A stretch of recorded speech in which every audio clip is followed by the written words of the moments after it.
সালাতু সালামু আলাইকা ইয়া রাসূলুল্লাহ, সালাতু সালামু আলাইকা ইয়া হাবিবাল্লাহ, সালাতু সালামু আলাইকা ইয়া সাইয়্যিদুল মুরসালিন, সালাতু সালামু আলাইকা ইয়া খাতামান নবীন। সালাম জানাই আমাদের মহামান্য ইমামুজ্জামানের প্রতি। আজকে উপস্থিত আমাদের সম্মানিত উলামায়ে কেরাম, হিজবুত তাওহীদের ভাইয়েরা, গণমাধ্যমের বন্ধুরা, সবাইকে হিজবুত তাওহীদ আন্দোলনের পক্ষ থেকে জানাই সালাম মোবারকবাদ। সালামু আলাইকুম ওয়া রাহমাতুল্লাহি ওয়া বারাকাতুহু। আমাদের সারা দেশময় চলমান কার্যক্রমের অংশ হিসেবে আমরা উলামায়ে কেরামদের সাথে মত বিনিময়ের আয়োজন করি। আপনারা প্রশ্ন করতে পারেন যে আলাদা করে আবার আলেমদের সঙ্গে বসার কি তাৎপর্য থাকে, কি তাৎপর্য আছে? আসলে বিষয়টি হচ্ছে এমন, কিছু কিছু ব্যাপার আছে, কিছু কিছু বিষয় আছে, এই বিষয়গুলি আলেমদের সঙ্গে কথা বললে সবচাইতে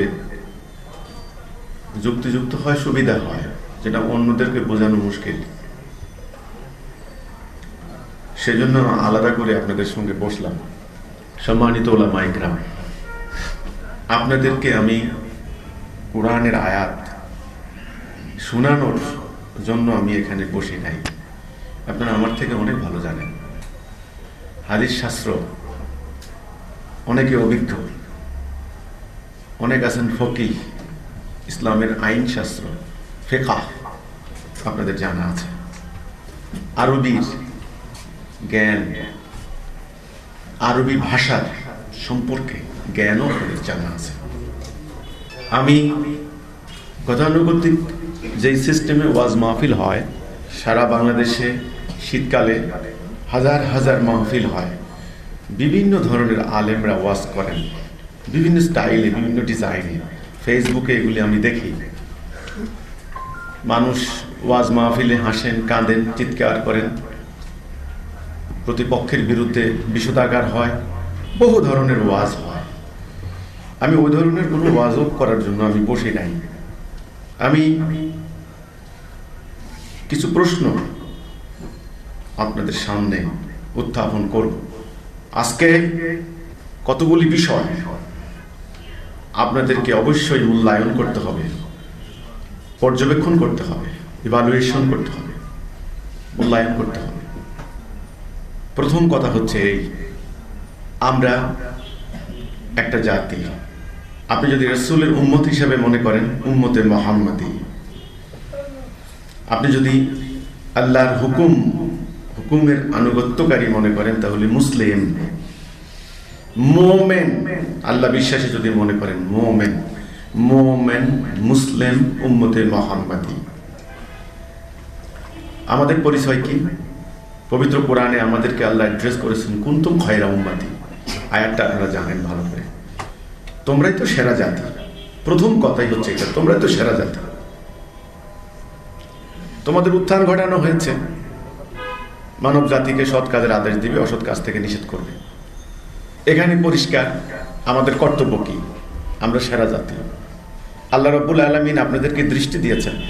সূরা বনী ইসরাঈল 36 আল্লাহ পরিষ্কার বলেছেন যে তোমার যে সম্পর্কে কোনো জ্ঞান নাই, তুমি তার অনুসরণ করো না। তোমাকে প্রশ্ন করা হবে তোমার দৃষ্টি শক্তি সম্পর্কে, শ্রবণ শক্তি সম্পর্কে, তোমার হৃদয় সম্পর্কে। পরিষ্কার। তাহলে চোখ দিয়ে দেখেন, আমরা দেখি দুনিয়ার অবস্থা, আমরা কান পেতে শুনি দুনিয়ার মানুষের আর্তনাদ। আজকের পত্রিকা এসেছে, আমি কয়েকটি পত্রিকা নিয়ে এসেছি এখানে। আমার সামনে ইত্তেফাক সহ, ডেইলি স্টার সহ কয়েকটি পত্রিকা আছে। আজকের পত্রিকা এসেছে 19,000 অ্যাটম বোম তৈরি। ইতোমধ্যে আমেরিকা, রাশিয়া পৃথিবীর সবচেয়ে বড় সামরিক প্রতিযোগিতায় লিপ্ত হয়েছে। চীনের প্রেসিডেন্ট শি জিনপিং গত 3 দিন আগে তার সামরিক বিশেষজ্ঞদেরকে নিয়ে জরুরি বৈঠক করে যুদ্ধের জন্য প্রস্তুতি নেওয়ার কথা বলেছে। চীন, রাশিয়া, আমেরিকা। আপনি বলতে পারেন আমাদের ওয়াজগুলি তো হয় সুবহানাল্লাহ, আলহামদুলিল্লাহ, আপনি ধরেই চীন, রাশিয়া, আমেরিকা দিকে যাচ্ছেন কেন? যাবো, কারণ আছে। আমার রাসূলের টাইটেল হচ্ছে রাহমাতাল লিল আলামিন। তিনি বিশ্বনবী।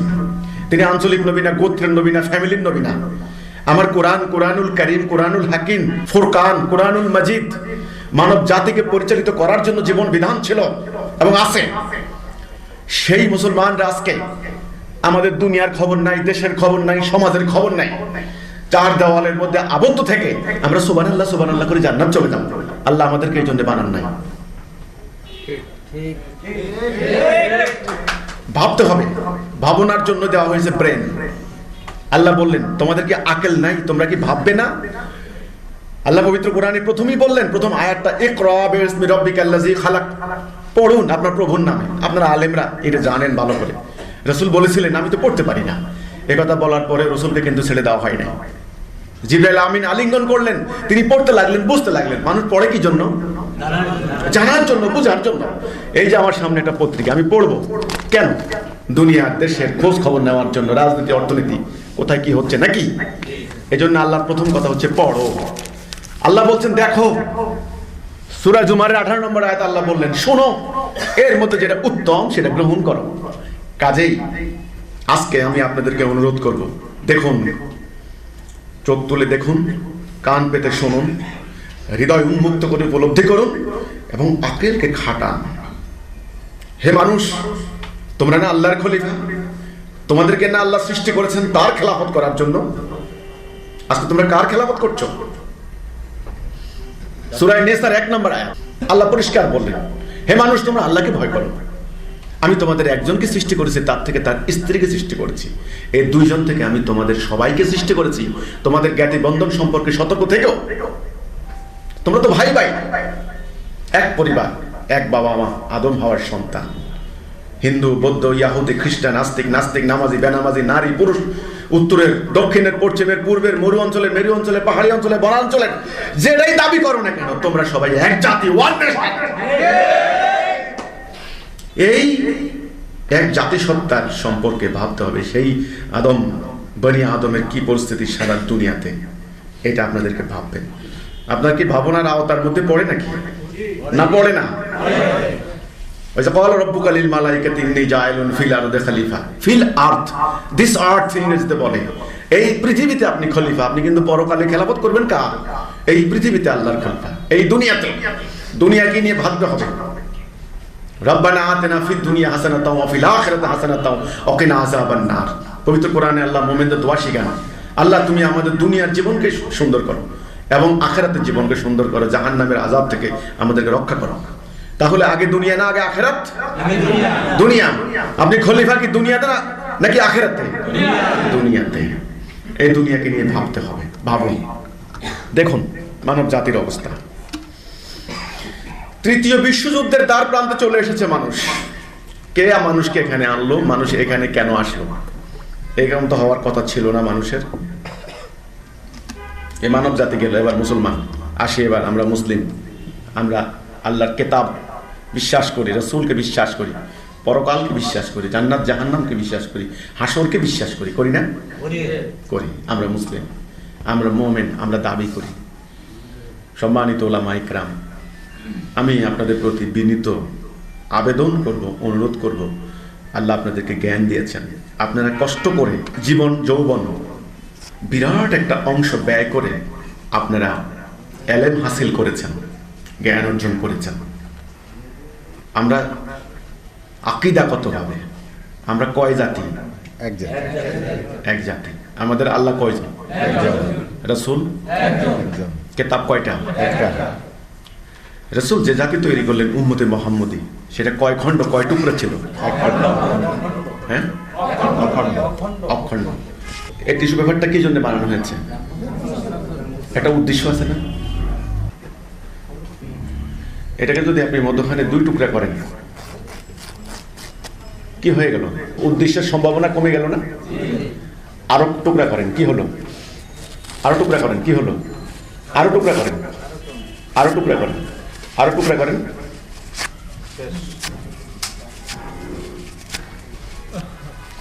টুকরা করার পরে আপনি একটা টুকরা দিয়ে কি আপনার লক্ষ্য অর্জন করতে পারবেন? পারবেন কি না? এখন এই টুকরা যদি বলে আমি ঠিক, ও কাফের। ও বলে আমি ঠিক, ও মুরতাদ। একটা মহা জাতিকে এইভাবে গত 1300 বছরের টুকরা করতে করতে করতে করতে আজকে আবর্জনা বানানো হয়েছে। একটা হাদিস আপনারা জানেন, সেখানে আল্লাহ রসুল বলেছেন সময় আসবে তোমাদেরকে সকল জাতি মিলে মারবে। সাহাবায়ে কেরাম প্রশ্ন করলেন, ইয়া রাসূলুল্লাহ, সবাই আমাদেরকে মারবে কেন? আমরা কি সংখ্যায় এত কমে যাব নাকি? রাসূল বললেন, না, তোমরা সংখ্যায় হবে অগণিত, সংখ্যায় হবে অগণিত। আর সাহাবরা খুব হতবাক হয়ে গেলেন। তবে তাহলে বলছেন, তোমরা সংখ্যা হবে অগণিত, কিন্তু ভেসে দাও আবর্জনা।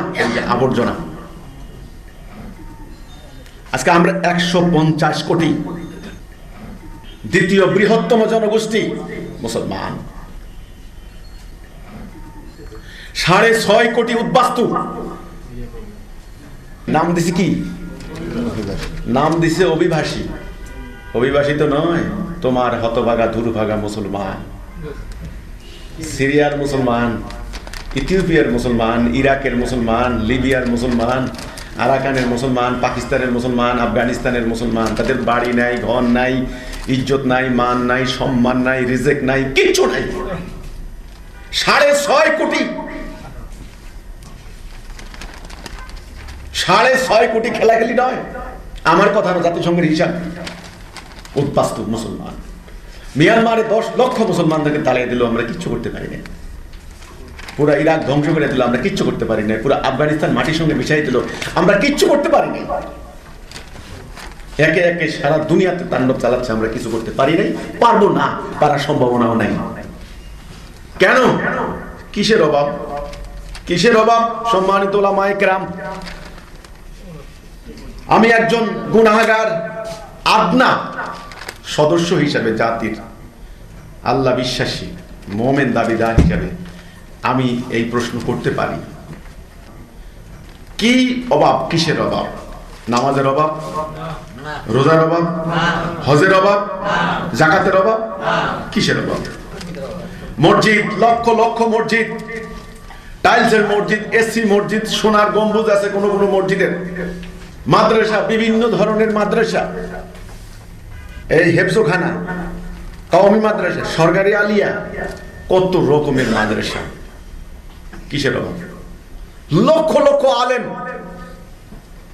লক্ষ লক্ষ, মনে হয় কোটি কোটি হবে। এক শ্রেণী আছেন কোরআনের মাস্টার, ওনাদেরকে বলে মুফাসসির, তাফসীর করেন ওনারা। এক ধরনের আছেন মুহাদ্দিস, ওনারা হাদিসের মাস্টার, হাজার হাজার হাদিস মুখস্থ করেছেন, একেবারে সনদ সহ মুখস্থ। ফকিহ, আইন শাস্ত্র, ফিকহ, ফতোয়ার কিতাব মুখস্থ। তারপরে আছেন হাফেজে কোরআন, কোরআনের এই মাথা থেকে ওই মাথা পর্যন্ত হেফজ করেছেন, 30 জুজ কোরআন, হাজার হাজার লক্ষ লক্ষ। আরবির মাস্টার, আরবির পণ্ডিত। আমি কোনো একটা আয়াত বললে আমার ভুল ধরেন 50 বার, মাখরাজ ঠিক নাই, এই ঠিক নাই, ওই ঠিক নাই। আরে হিজবুত তাওহীদের ইমাম ঠিক মতো মাখরাজ উচ্চারণ করতে পারে না। আমরা বলি আলহাম, আলহাম, মানে আমার ভুল ধরেন, কিন্তু আমার প্রশ্নের উত্তর দেবেন। লক্ষ লক্ষ আলেম, লক্ষ লক্ষ মুফতি, মুহাদ্দিস, মুফাসসির, আল্লামা, শায়েখ, পীর, লক্ষ লক্ষ পীর, পীরের মুরিদ, খানকা, মসজিদ, মাদ্রাসা তো বললাম। কিসের অভাব? এবার আসেন তাফসীর, বিভিন্ন ধরনের তাফসীর। সারা দুনিয়াতে বিভিন্ন ভাষায় অনুবাদ হয়ে গেছে কোরআন, সোনার হরফেও লেখা হয় কোরআন। তাহলে কিসের অভাব? কি নাই আমাদের? লেবাসের তো কোনো অভাব নাই। লেবাস কি নিখুঁত লেবাস! কিসের অভাব? 150 কোটি মুসলমান আজকে লাঞ্ছিত, অপমানিত, নিগৃহীত, নিষ্পেষিত, পৃথিবীর সকল জাতির হাতে মার খাচ্ছে। বৌদ্ধের হাতে মার খাচ্ছে, হিন্দুর হাতে মার খাচ্ছে, ইহুদির হাতে মার খাচ্ছে। পৃথিবীতে ইহুদি কত কোটি? কত কোটি? এটা জানতে হবে, এটা জানতে হবে। ইহুদি কত কোটি? মাত্র 1.5 কোটি অথবা 1 কোটি 20 লাখ। হে মুসলমান, তোমরা 150 কোটি। পাখির মতো গুলি করে তোমাদেরকে হত্যা করা হচ্ছে, কোনো বিচার নাই। যাও জিনজিয়াং উরুমচি কাশগড়, যাও চীন দেশে, দেখো দেখো। অহংকার করো না, আমার বিরুদ্ধে ফতুয়াবাজি করো না, আগে দেখো, দুনিয়াতে ঘুরো। যদি তুমি বোবা হও, যদি তুমি বধির হও, যদি তুমি অন্ধ হও, তাহলে আমার কোনো কথা নাই। আমি অন্ধ নই, আমি বধির নই, আমার হৃদয় আজ উন্মুক্ত, আমার হৃদয় তালাযুক্ত নয়, আমার আকেল আল্লাহ খুলে দিয়েছেন। আমার ভুল ধরো না, আমি তো ভুলে নিমজ্জিত, আমি তো পাপী বান্দা। কেন আজ আমাকে নামতে হলো? কিসের টানে, কোন কারণে আমাকে নামতে হলো? আমার হাজার হাজার ভাই বোনের জীবন নিয়ে আমি নামলাম। আমার বাড়িতে প্রকাশ্য দিবালোকে আমার দুইটা ভাইকে জবাই করে হত্যা করেছে, চোখ তুলে নিয়েছে, তলোয়ার দিয়ে খুঁচিয়ে খুঁচিয়ে চোখ তুলেছে, পায়ে রক কেটে দিয়েছে, গুপ্তাঙ্গ কেটে কেটে আলাদা করেছে, তারপরে গায়ের উপর দিয়ে পেট্রোল ঢেলে দিয়েছে, পেট্রোলের উপর আগুন দিয়ে দিয়েছে, যেন জ্বলে পড়ে কয়লা হয়ে যায়। আমার বাড়ি দাউ দাউ করে জ্বলেছে সারা দিন, একটা লোক এক ফোঁটা পানি পর্যন্ত দিতে পারে না। গোলায় 100 মণ ধান ছিল আমার বাবার, জ্বলে পড়ে সব সারখার হয়ে গেছে, হাঁস মুরগি কয়লা হয়ে গিয়েছে জায়গায়। তোমরা আমাকে মেরে ফেললে, আমার বাড়িতে আগুন দিলে। তুমি গিয়েছো কাশ্মীরে, তুমি গিয়েছো আরাকানে, তুমি গিয়েছো ফিলিস্তিনে, তুমি গিয়েছো বসনিয়ায়, তুমি গিয়েছিল কাশগড়ে উরুমচিতে উইগুর মুসলমানদের কাছে, তুমি গিয়েছিল সেখানে, গিয়েছো? তোমাদের উপর কোন গজব পড়েছে? কে তোমাদেরকে এখানে এনেছে? আজকে বসো, আজকে বসো, তোমরা বাঁচবে না। আমি তোমাদেরকে উদ্ধার করতে এসেছি। আমার কথা বিশ্বাস না হয় অপেক্ষা করো, অপেক্ষা করো, আর আমাকে হত্যার জন্য সব আয়োজন করো। ইনশাআল্লাহ আমার আল্লাহ রাব্বুল আলামিন আমার জন্য পরিণতি ঠিক করে রেখেছেন। পারবে না। কি হারিয়েছি?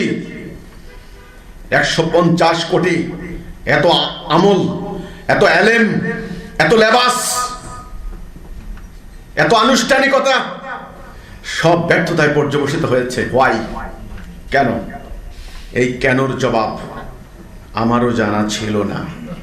ইমামুজ্জামান জনাব মোহাম্মদ বায়েজিদ খান পান্নি তিনি পরিষ্কার বলেছেন, হে মুসলমান, তোমরা দেখো তোমাদের এই অবস্থার কারণ কি। সেটা হচ্ছে এই, তোমরা যে ইসলামটা প্র্যাকটিস করছো এটা আল্লাহ রসুলের প্রকৃত ইসলাম নয়। তোমরা আল্লাহ দেওয়া সংজ্ঞা মোতাবেক মুমিন নাও, মুসলিম নাও, উম্মতে মুহাম্মদী নাও। এই দুটি মৌলিক কথা তিনি বলেছেন। তিনি এমনি এমনি বলেননি, হাওয়ার উপরে কথা বলে ছেড়ে দেননি। তিনি বই লিখেছেন, বইয়ের নাম এই ইসলাম, ইসলাম নয়।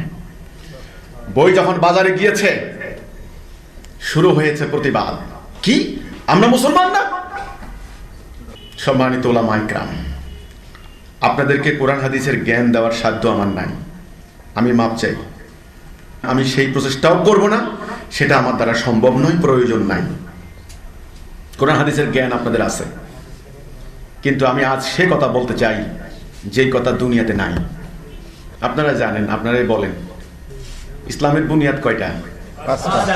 বুনিয়াল ইসলামে আল্লাহ খামসিন, খামস মানে 5, সবাই জানে 5টা। 1 নম্বরটাই হচ্ছে লা ইলাহা ইল্লাল্লাহ মুহাম্মাদুর রাসূলুল্লাহ। 1 নম্বর, এটা একটা অঙ্গীকার, বান্দার সঙ্গে আল্লাহর একটা চুক্তি। বান্দা আল্লাহর হুকুম ছাড়া কারো হুকুম মানবে না। যারা এই অঙ্গীকার করবে তাদের জন্য হলো নামাজ। নামাজ তো কোনো শব্দ নাই, সালাহ, আকিমুস সালাহ। কোরআনে আল্লাহ বলছেন ওয়াতাউজ যাকাত, সালার পরেই যাকাত, তারপরে হজ, তারপরে রোজা বা সাওম। এগুলো আপনাদের জানা আছে, আমি আলোচনার সুবিধার জন্য আমি একটু বলছি খালি। ঈমান আর আমল, যার ঈমান নাই তার আমলের কোনো মূল্য নাই। আমল দিয়ে কেউ জান্নাত যেতে পারবে না। যদি আমার কথায় ভুল হয় আমি তওবা করব, বলুন। আমল দিয়ে কেউ জান্নাত যাবে না, তাওহীদ দিয়ে জান্নাত যাবে, ঈমান দিয়ে মানুষ জান্নাত যাবে। তাহলে আমল কি হবে? আমলের স্তর বৃদ্ধি পাবে, জান্নাতের স্তর। তাহলে আমাদের কি ঈমান নাই? আমরা কি আল্লাহ বিশ্বাস করি না? ঈমান মানে বিশ্বাস, আল্লাহ বিশ্বাস করি না? করি কি না? না করলে কি হজ করতে যাই? না করলে কি তাহাজ্জুদ পড়ি, নামাজ পড়ি? আল্লাহ বিশ্বাস করি। আল্লাহর প্রতি বিশ্বাস এক জিনিস, তার হুকুম মানা আরেক জিনিস। তাকে আমরা বিশ্বাস করি, কিন্তু আমরা হুকুম মানছি ইহুদি খ্রিস্টান বস্তুবাদী সভ্যতা দাজ্জালের হুকুম মানছি। আমরা মানুষের তৈরি হুকুম দিয়ে আমাদের ব্যক্তি জীবন, পারিবারিক জীবন, অর্থনৈতিক জীবন, রাজনৈতিক জীবন, সামাজিক জীবন ইত্যাদি জীবন পরিচালিত হচ্ছে আল্লাহ দেওয়া বিধান দিয়ে নয়। পরিষ্কার আল্লাহ কোরআনে বলেছেন, ওমাল্লাম ইয়াহকুম বিমা আনজালাল্লাহি ফাউলাইকা হুমুল কাফিরুন, যারা আমার বিধান দিয়ে ফয়সালা করে না তারাই হচ্ছে কাফের। এখানে আর কোনো মধ্যখানে কোনো কথা নাই। আপনারা জানেন ইবলিসকে যখন বলা হলো সেজদা করো, ইবলিসকে না সকল মালায়েককে বলা হলো সেজদা করো, সবাই সেজদা করলো, ইবলিস করলো না। আল্লাহ কোরআনে বললেন সে অহংকার করলো, অতঃপর কাফের হয়ে গেল। তাহলে আল্লাহর আদেশ অমান্য করলে কি হয়? কাফের। এই জন্যই আল্লাহর কথা হলো নামাজ পড়বা, রোজা রাখবা, হজ করবা, এগুলি পরে। আমাদের নবী করিম সাল্লাল্লাহু আলাইহি ওয়াসাল্লামের পুরা নবুয়তি জীবনের 23 বছরের মধ্যে 13 বছর এই সমস্ত আমলের কোনো হুকুম আসে নাই। আসছে নাকি? না। শুধু তাওহীদ, শুধু কলেমা, শুধু তাওহীদ, এক আল্লাহর হুকুম ছাড়া কার হুকুম বাস। এই একটা কথার উপরে জাতি ঐক্যবদ্ধ হবে। আরেকটা হাদিসে আল্লাহ রাসূল বলেছেন তোমরা ঐক্যবদ্ধ হবে, তোমরা নেতার আদেশ শুনবে, নেতার আদেশ মানবে। তোমাদের নেতা যদি কান কাটা হয়, নিগ্র হয়, ক্ষুদ্র মস্তিষ্ক হয়, কৃতদাস হয়, তবু তার কথা শুনবে। রাসূলকে বলেননি তোমরা হিজরত করবে, তোমরা জিহাদ করবে, জিহাদে ফি সাবিলিল্লাহ, আল্লাহর রাস্তায় জিহাদ করবে। এই 5 দফার ঐক্য বন্ধনী থেকে যারা আধহাত সরে যাবে তাদের গলা থেকে ইসলামের রশি খুলে যাবে। তারা নামাজ পড়লেও রোজা রাখলেও তারা জাহান্নামে জ্বালানি পাথর। রাসূলকে বলেননি? এটা কি আমাদের কথা? আসুন এবার তাওহীদের উপরে ঐক্যবদ্ধ করা, তারপরে 5 দফার মধ্যে থাকা, এই মিলে হচ্ছে ইসলাম। আজকে আমরা কি করলাম? আমাদের সঙ্গে আল্লাহর অঙ্গীকার ছিল আল্লাহ তোমার হুকুম ছাড়া কারো হুকুম মানব না, তবে তো আমি মুমিন। কিন্তু আমরা হুকুম মানছি এখন ব্রিটিশ খ্রিস্টানের মানুষের তৈরি বিধান, আল্লাহর হুকুম বাদ দিয়েছি। আল্লাহর হুকুম বাদ দেওয়ার কারণে আমরা কি ঈমানের মধ্যে থাকলাম? না। থাকলাম কি না? নাই। আমরা 2 নাম্বার থেকে শুরু হলো আমাদের ইসলাম। নামাজ, নামাজের জন্য সূরা মুখস্থ করছি, হয় নাই, আরো ভালো করে মাখরাজ আদায় করতে হবে। কুল হবে না, কুল মানে কলকলার সহিত নামাজ যেন সূরা। আমাদের একটা আইডিয়া আছে, সূরা যদি ভুল হয় তাহলে নামাজ ভুল হয়ে যাবে, একটা আইডিয়া চালু করে দেওয়া হয়েছে। ওকে, নামাজের নিয়ম কানুন, ওযুর নিয়ম কানুন ইত্যাদি আমরা শিখছি। এটা 2 নাম্বার থেকে। মসজিদ বানাচ্ছি আরামে যেন সেজদা করা যায়, একেবারে টাইলসের টাইলস না, এখন একেবারে ওই গালিসা, ইরান থেকে আনে গালিসা পর্যন্ত বিছানো হয়েছে। নামাজ, যাকাত, হজ, হজ করতে যাচ্ছেন লক্ষ লক্ষ লোক, তারপরে রোজা রাখতেছেন প্রতি বছর, কিন্তু এগুলি তো আমল। ঈমান কোথায়? ঈমান কোথায়? যার ঈমান আছে তিনি হচ্ছেন মুমিন। মুমিনদের সঙ্গে আল্লাহর অঙ্গীকার, আমি দুনিয়ার কোনো মানুষের অঙ্গীকার না। ওয়াদান আলাইহি হাক্কান ফিত তাওরাত ওয়াল ইনজিল ওয়াল কুরআন, আল্লাহ কোরআনে বলেছেন আল্লাহ ওয়াদা রক্ষায় হক, আমাদের আপনাদের ওয়াদা না। তিনি বলেছেন সূরা নূরের 55 নম্বর আয়াত, আমি ওয়াদা দিয়েছি যারা ঈমান আনবে এবং আমলে সালেহ করবে তাদেরকে আমি পৃথিবীতে খেলাফত দিব, লা ইয়াস্তাখলিফান্নাহুম ফিল আরদ, কর্তৃত্ব, খেলাফত মুমিনদেরকে। ওয়াকানা হাক্কান আলাইনা নাসরুল মুমিনিন, আপনারা জানেন এগুলি। মুমিনদেরকে রক্ষা করা আমার হক, আমার দায়িত্ব। তাহলে আমরা দাবি করি মুমিন। আজকে পৃথিবীতে আমরা কি কর্তৃত্বের জায়গায় আছি নাকি মার খাচ্ছি? বলুন আমরা কিসে আছি? মার খাচ্ছি। তাহলে আমার প্রশ্ন, আল্লাহ কি তাহলে মিথ্যা কথা বলেছেন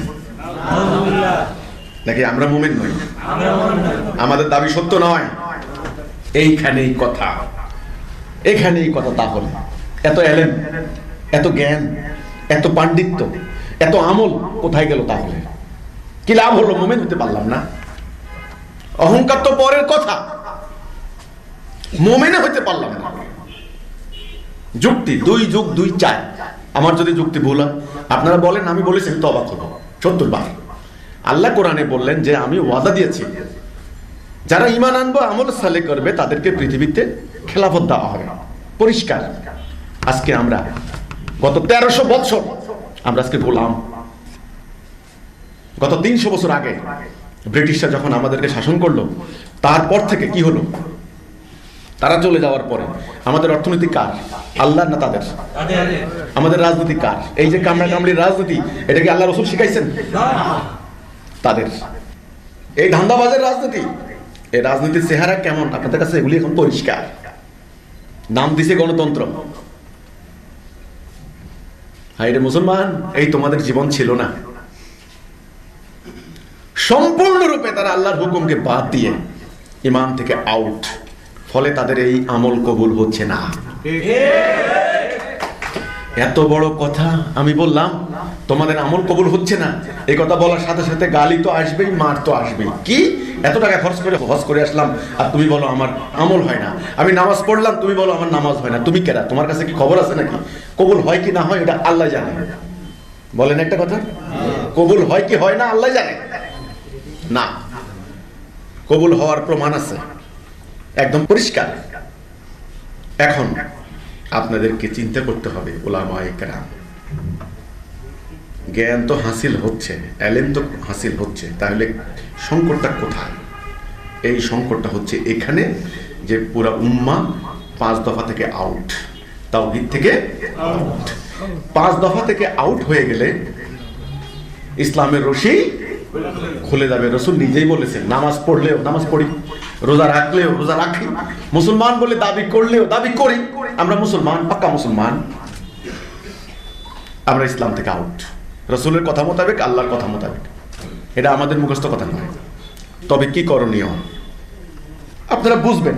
আপনারা সচেতন মানুষ, বুঝবেন না কেন? সবই বুঝেন, আল্লাহর রহমত। আচ্ছা, জান্নাতে যাওয়ার পথ কয়টা? সূরা ফাতিহার মধ্যে আপনারা পড়েন না, ইহদিনাস সিরাতাল মুস্তাকিম, সহজ সরল পথে আমাকে পরিচালিত করো, হেদায়েত দাও, গায়রিল মাগদুবি আলাইহিম ওয়ালাদ-দাল্লিন, ভুল পথে নিও না। পথ কিন্তু দুইটা। পথ কয়টা? দুইটা। সিরাতুল মুস্তাকিম আর হচ্ছে দালালাহ, এই দুইটা। জান্নাতে যাওয়ার পথ কিন্তু এতগুলি নয়, একটা। তাওহীদ, লা ইলাহা ইল্লাল্লাহ। আগে বলেছে জাতি হবে একটা, ডাইরেকশন হবে একটা, ইমাম হবে না একজন। এবার আসুন আমাদের ইসলামের চেহারা। 1 নম্বরে যদি আমি ধরি রাজনৈতিক ইসলাম, এটার নাম পলিটিক্যাল ইসলাম। যারা রাজনীতি করেন, কোরআনকে ক্ষমতায় নেবেন, ইসলামকে ক্ষমতায় নেবেন, তাদের আবার বিভিন্ন ধরনের মার্কা আছে। তারা নির্বাচন আসলে বলেন আমার মার্কায় ভোট দাও, তুমি জান্নাত যাবে। মানুষ কোন মার্কায় ভোট দিলে জান্নাত যাবে? জানতে চাই আমি, মানুষ কোন মার্কায় ভোট দিলে জান্নাত যাবে? হাজার হাজার দল, এই হচ্ছে রাজনীতি করেন। আর একটা ইসলাম আছে, এরা রাজনীতি করে না। এরা বলে যে এই যে রাজনীতি করা কুফর, রাজনীতিতে যাবো না, কেতাল করতে হবে। এরা হলো জঙ্গিবাদী দল, এদেরকে নাম দেওয়া হয়েছে জঙ্গিবাদী দল, মানে চরমপন্থী দল। ওরা কেতাল করে, সরাসরি কেতাল। এদের আবার হাজার হাজার দল। আপনারা ওখানে বোকো হারাম, আইএস, আল কায়দা ইত্যাদি থেকে শুরু করে আমাদের এখানেও আছে, মালয়েশিয়া, আফগানিস্তান পর্যন্ত যান, হাজার হাজার জঙ্গিবাদী ইসলাম। এদের চেহারা এক এক রকম। এবার আসেন যারা সুফিবাদী ইসলাম, সুফিবাদ মানে পীর, পীরের মুরিদ, এনাদের আবার হাজার হাজার লক্ষ লক্ষ পীর। এক এক পীরের এক এক তরিকা, এক এক ডিজাইন, টুপির ডিজাইন আলাদা, পোশাকের ডিজাইন আলাদা, এবং ওই যে সবক দেয়, সবক তরিকা সেরকমের আলাদা আলাদা, যেন বুঝে যায় ইনি হচ্ছেন রাজারবাগের পিসাব, ইনি হচ্ছেন দেওয়ানবাগের পিসাব, ইনি হচ্ছেন চরমনের পিসাব, ইনি হচ্ছেন চন্দ্রপাড়ার পিসাব, ইনি হচ্ছেন আটটসির পিসাব। বুঝে যায়, আলাদা আলাদা বুঝে যায়। বুঝার মতো যথেষ্ট পোশাক টোশাক ঠিক করছেন ওনারা। ওকে, এই যে করলেন, মানুষ সবাই ওনাদের মধ্যে একটা ধারণা চালিয়ে দিয়েছেন যে পীরের হাতে বায়াত নিতে হবে, নাহলে হাসরের দিন উসিলা লাগবে। একজনের হাতে বায়াত নিলে উসিলা হয়ে যাবে। তাহলে মানুষ কোন পীরের আন্ডারে যাবে? কোন পীরের হাতে বায়াত নিলে মানুষ জান্নাত যাবে? আমি জানতে চাই কোন তরিকা অনুসরণ করলে মানুষ জান্নাত যাবে? জান্নাতের পথ তো একটা। জান্নাতের পথ কয়টা? একটা। এই হলো সুফিবাদী ইসলাম। ওনাদের মধ্যে আবার আকীদাগত বিরাট ফারাক। কোন কোন পীরের আকীদা হচ্ছে সারা রাত গান বাজনা করো, কোনো নামাজ কালামের দরকার নাই। আবার কোন কোন পীরের আকীদা হচ্ছে একেবারেই গান বাজনা হারাম, ডোল দেখলে 40 দিন পর্যন্ত গুনাহ হবে, এরকম একটা আইডিয়া আছে। ঠিক বিপরীত আকীদা। তাহলে সুফিবাদী ইসলাম। আরেকটা আছে ব্যক্তিগত ইসলাম।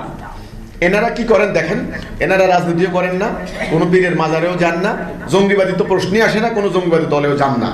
এনারা বলেন বাবারে আমি ঠিক তো দুনিয়া ঠিক, আমি ঠিক তো দুনিয়া ঠিক, বাস। সাথেও নাই, পাশেও নাই। সমাজে কি হয়, দেশে কি হয়, মানব জীবনে কি হয় দেখার বিষয় না। মুসাল্লা একটা আপনার বগলের নিচে জুমার নামাজে যান, মসজিদ বানান, 5 ওয়াক্ত নামাজ পড়েন, বাস এই ওনার জীবন শেষ। টাকা পয়সা হইলে হজ করে আসেন, ডাইনিও নাই বামেও নাই। এই হচ্ছে ব্যক্তিগত ইসলাম। আমার কথা হলো, আল্লাহ রসুলের ইসলাম কি এতগুলি, এত চেহারা, এত রং ছিল? কোনটা? মানুষ কোন দিকে যাবে, কোন পথে জান্নাত আমি জানতে চাই। কোন দিকে গেলে মানুষ জান্নাত পাবে, আল্লাহ সাহায্য পাবে, মুমিন হবে, কোনটা? সেই সঠিক পথ, সিরাতুল মুস্তাকিম, হেদায়াত, সেটা কোনটা? জঙ্গিবাদী ইসলাম, রাজনৈতিক ইসলাম, ব্যক্তিগত ইসলাম, সুফিবাদী তরিকার ইসলাম? ভাইজান, না বললে তো হবে না। আমরা তো না বললে দিছি, না বললে হবে না। হাঁটা কি হবে তাহলে? হাঁটা কি হবে? খুব সাংঘাতিক। আমি যদি এখন হাঁটা বলতে চাই, প্রথম চান্সে আমাকে আউট। তুমি কেডা? তুমি কে? এই তুমি কে? তুমি কি মাদ্রাসা পড়ছো? তোমার লেবাস কোথায়? মাদ্রাসা পড়ো না, ইসলাম সম্পর্কে কি জানো মিয়া? বাস আমি আউট, আমি একদম, আমার কোনো কথা বলার কোনো অধিকার নাই। আমি যতই চিৎকার করি লাভ নাই। আমার কথা হচ্ছে এখানে, আজকে আপনাদেরকে এটা উপলব্ধি করতে হবে। আল্লাহ রসুলের এত পথ, এত মত ছিল না। নবী ইসলাম বলেছিলেন, ইয়াহুদি জাতি 72 ফেরকায় বিভক্ত হবে, আমার উম্মত হবে 73 ফেরকা। এক ফেরকা জান্নাত যাবে, বাকি সব 72টা জাহান্নাম যাবে। তাইলে জান্নাতি ফেরকা আসলে কয়টা? একটা।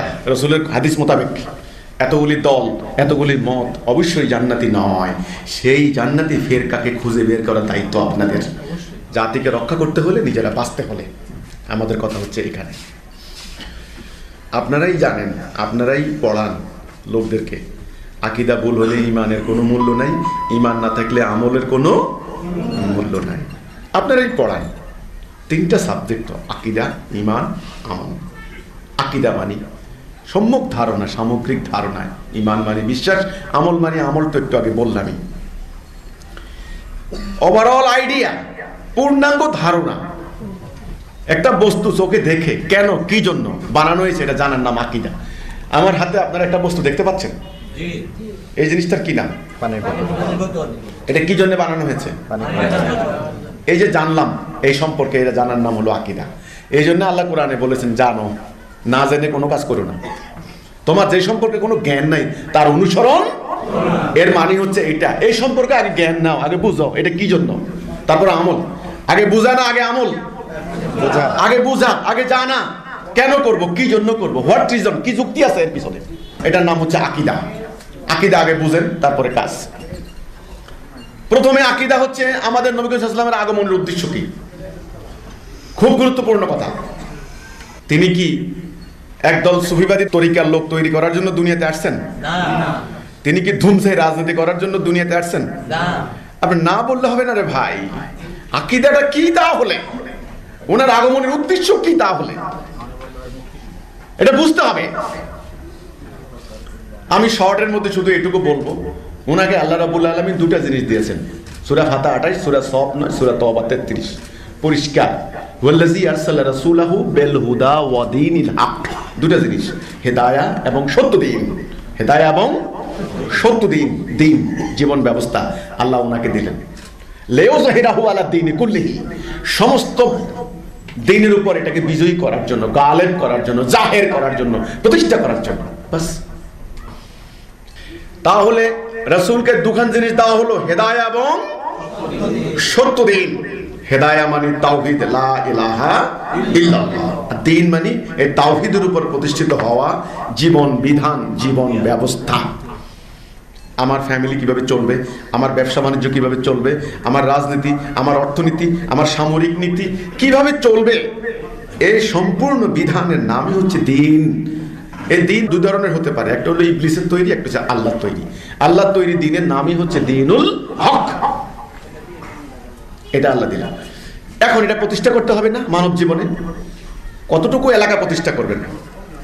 পুরো মানব জীবনে।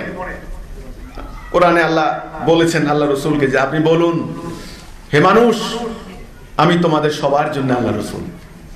ওনার টাইটেল হচ্ছে রাহমাতাল লিল আলামিন। সারা পৃথিবীতে এই সত্য দিন প্রতিষ্ঠা করে মানব জীবন থেকে সমস্ত অন্যায়, অবিচার, অশান্তি, রক্তপাত নির্মূল করে দিয়ে ন্যায় সুবিচার প্রতিষ্ঠা করার জন্য আল্লাহ ওনাকে পাঠিয়েছেন। খুব ভালো করে বিষয়টা বুঝার আছে। আকীদা, ঈমান আর আমল, এই আকীদা নিয়ে কথা হচ্ছে এখন। কি আকীদা নিয়ে রাসূল এসেছেন? সমস্ত পৃথিবীতে সত্য দিনটা প্রতিষ্ঠা করার জন্য। প্রতিষ্ঠা করলে কি হবে? মানব জীবন থেকে অন্যায়, অবিচার, অশান্তি নির্মূল হয়ে গিয়ে ন্যায়, সুবিচার, শান্তি প্রতিষ্ঠা হবে। অন্যান্য নবীরা আসলেন বিভিন্ন অঞ্চলে, গোত্রে। তিনি আসছেন আরবে, কোরাইশ বংশে, মা আমিনার গর্ভে, বাবা আব্দুল্লাহর ঔরসে। জানেন তো এগুলি সব? আপনারা তো জানবেন, আমি জানি। এ কথাটা আমি কেন বললাম? এইবার এমন একটা জায়গায় তিনি এসেছেন, সারা দুনিয়ার কেন্দ্রবিন্দু বলা চলে, সেন্টার পয়েন্ট, পবিত্র কাবাকে কেন্দ্র করে তিনি আসলেন। তিনি এসেই প্রথম কি ঘোষণা দিলেন? সাবা পাহাড়ের পাদদেশে দাঁড়িয়ে তিনি কি ঘোষণা দিলেন? তোমরা বলো লা ইলাহা ইল্লাল্লাহ। কোন সমাজে তিনি ঘোষণা দিলেন? কোন সমাজে? ওই সমাজের নাম জাহিলিয়াত, আইয়ামে জাহিলিয়াত, অন্ধকারের সমাজ, অজ্ঞতার যুগ, অন্ধকারের যুগ। কেন? সে মানুষগুলি কি ভাত মাছ খাইতো না? সে মানুষগুলি কি হাত পা ছিল না? সেই মানুষগুলি কি চোখ ছিল না? কথা বলতে জানতো না? নাকি তারা অন্য কোনো প্রকৃতির মানুষ ছিল? সেটা মানুষে ছিল। তো ওই সমাজটা অন্ধকারের সমাজ কেন হলো? কারণ যেই সমাজে ঘরে ঘরে চলে দাসত্ব, মানুষের কোনো অধিকার নাই, যেই সমাজে নারীদের কোনো ইজ্জত নাই, জীবন্ত মেয়ে মানুষ কবর দেওয়া হয়, যেই সমাজে ডাকাতি, চুরি, রাহাজানি, খুন, ব্যভিচার চলে, যেই সমাজের মানুষের হিতাহিত কোনো জ্ঞান নাই, ভাই ভাই মারামারি, যুদ্ধ, রক্তপাত, সেই সমাজের নামই হলো আইয়ামে জাহিলিয়াত। ওই জাহিলি সমাজকে পরিবর্তন করার জন্য রাসূলুল্লাহর আগমন হয়েছিল। বুঝতে হবে ইসলাম আগমনের উদ্দেশ্য কি। হে মুসলমান, আমার কথা হচ্ছে এই, তোমরা আগে ইসলামের আকীদা বুঝে নাও। আল্লাহ রসুল কেন এসেছেন? কিতাব কেন নাজিল হয়েছে? রসুল এত কষ্ট করলেন কেন? এত সংগ্রামের উদ্দেশ্য কি? আগে ভালো করে জেনে নাও, বুঝে নাও, তারপরে লেবাস ধরো, এলেম হাসিল করো, আমার কোনো আপত্তি নাই। আগে বুঝো কেন এসেছেন। আমি আবারও বলছি, আমার হাতে এটা কি? পানির গ্লাস। এটা কি জন্য বানানো হয়েছে? পানি খাওয়ার জন্য। যদি কেউ আপনাকে বলে এটা মাথায় মারবে, তবে আকীদা ভুল হলো না? তাহলে ব্যবহার আগে নাকি জানবেন আগে? আগে জানুন। এই জানার নাম আকীদা। আকীদা ভুল হলে ঈমান ভুল। আমার কথা নয়, সমস্ত উলামায়ে কেরাম একমত। রাসূল এই ঘোষণা দিলেন। এই ঘোষণার মর্ম কথা হচ্ছে এই, হে আবু জাহেল, তোমরা এতদিন থেকে ধর্মের নামে মানুষের মধ্যে যে অধর্ম চালু করেছো, তোমাদের কথা চলবে না। হে আবু সুফিয়ান, তোমরা যে রাজনীতি করে, ধান্দাবাজের রাজনীতি করে পুরো সমাজটাকে শোষণের হাতিয়ার বানিয়েছো, হাতিয়ারে পরিণত করেছো তোমরা রাজনীতিকে। তোমাদের কথা চলবে না। চলবে কার কথা? শুধু আল্লাহর কথা। এটা নামই হচ্ছে লা ইলাহা ইল্লাল্লাহ। এই কথাটা কি সাংঘাতিক গগনবিদারী, কি সাংঘাতিক কথা। ওইদিকে কম্পমান হয়ে গেল রোমান সাম্রাজ্যের, পারস্য সাম্রাজ্যের, সমস্ত দুনিয়া থর থর করে কাঁপতে লাগলো। ওই একটা ঘোষণা, লা ইলাহা ইল্লাল্লাহ। কারণ কি? এই ঘোষণা দেবে মুমিন। এই ঘোষণা কে দেবে? মুমিন। এই জন্য আল্লাহ হচ্ছেন মুমিনের ওয়ালি। মুমিনের সামনে এই জন্য কোনো কিছু টিকবে না। আল্লাহর খলিফা, আল্লাহর প্রতিনিধিত্ব করার জন্যই তাদের আগমন। যখন আল্লাহ রসুল এই তাওহীদের ডাক দিলেন, শুরু হয়ে গেল ন্যায় অন্যায়ের দ্বন্দ্ব, সত্য মিথ্যার লড়াই, বৈধ অবৈধের লড়াই শুরু হয়ে গেল। একদিকে রাসূলুল্লাহর আহ্বান, আর একদিকে মক্কার ওই আবু জাহেল, উতবা, সাইবা, আবু সুফিয়ানদের ষড়যন্ত্র। তাদের প্রচেষ্টা হচ্ছে তাদের ওই প্রচলিত ধর্ম ব্যবসা, ধর্মান্ধতা, ধান্দাবাজের রাজনীতি এবং ওই গুণে ধরা সমাজ ব্যবস্থাকে তারা কায়েম রাখবে। এখান থেকে তারা সুবিধা নেবে, স্বার্থ নেবে। আর আল্লাহ রসুলের সংগ্রামের উদ্দেশ্য হচ্ছে রসুল আল্লাহর হুকুম দিয়ে এই সমাজটাকে পরিবর্তন করবেন। পরিবর্তন করার পরে ফলটা কি হলো দেখুন। একা একটা মেয়ে মানুষ হেঁটে যেত স্বর্ণ অলংকার পরিহিত অবস্থায়, গভীর রজনীতে, কোনো ভয় নাই। এমন শান্তি প্রতিষ্ঠা হলো। হযরত বেলালের মতো লোক কাবার উপরে উঠালেন, কিন্তু দাস বেলাল, অর্ধউলঙ্গ বেলাল, যেই বেলালের কোনো কথা বলার অধিকার নাই, সেই বেলাল কাবার উপরে উঠলেন, আজান দিলেন। মানবাধিকার প্রতিষ্ঠা হয়ে গেল। আল্লাহ রসুলের আগমনের উদ্দেশ্য কি, এটা বুঝতে গিয়ে আর কোনো বিদ্যা বুদ্ধি লাগে? হ্যাঁ, যেই আরবরা মারামারি করতো তারা এখন ভাই হয়ে গেল। তারা কি হয়ে গেল?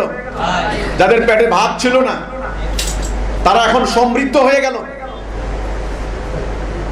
ন্যায় বিচার প্রতিষ্ঠা হলো। একদিন এক ধর্নাঢ্য নারী রসুলের কাছে আনা হলো চুরির অপরাধে। রসুল বললেন এখন তার শাস্তি দেওয়া হবে। কোন কোন সাহাবী সুপারিশ করলেন যে ইয়া রাসূলুল্লাহ, এই ধর্নাঢ্য নারী, তাকে কোনো রকম ছেড়ে দেওয়া যায় না? রসুল রাগে অগ্নিশর্মা হয়ে গেলেন। তিনি বললেন অতীতের উম্মাহগুলি এইভাবে অবস্থা সম্পন্ন লোকদেরকে ছেড়ে দিয়েছে আর দরিদ্র লোকদের উপর আইন প্রয়োগ করেছে, তারা আল্লাহর গজবে ধ্বংস হয়ে গিয়েছে। আমার মেয়ে ফাতেমাও যদি অনুরূপ অন্যায় করে আমি তার শাস্তি দেব। একজন রাষ্ট্রপ্রধানের এই অনমনীয় মনোভাব হলে রাষ্ট্রের মধ্যে কার হিম্মত রয়েছে অন্যায় করার?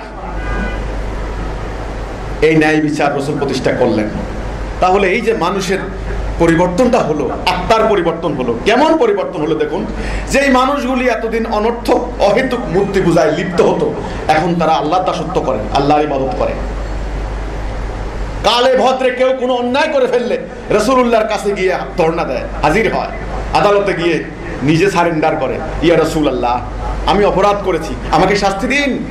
দেখুন, ব্যভিচারের মতো মারাত্মক অপরাধ, এই অপরাধের শাস্তি কি সাংঘাতিক! কোনো সাক্ষী নাই, 4 জন সাক্ষী ছাড়া কিন্তু এই শাস্তি প্রয়োগ করা যায় না, আপনারা জানেন যারা ফকি আছেন। কিন্তু সাক্ষী নাই, রাসূলের সামনে গিয়ে বলে আমাকে শাস্তি দিন, আমি ব্যভিচার করেছি।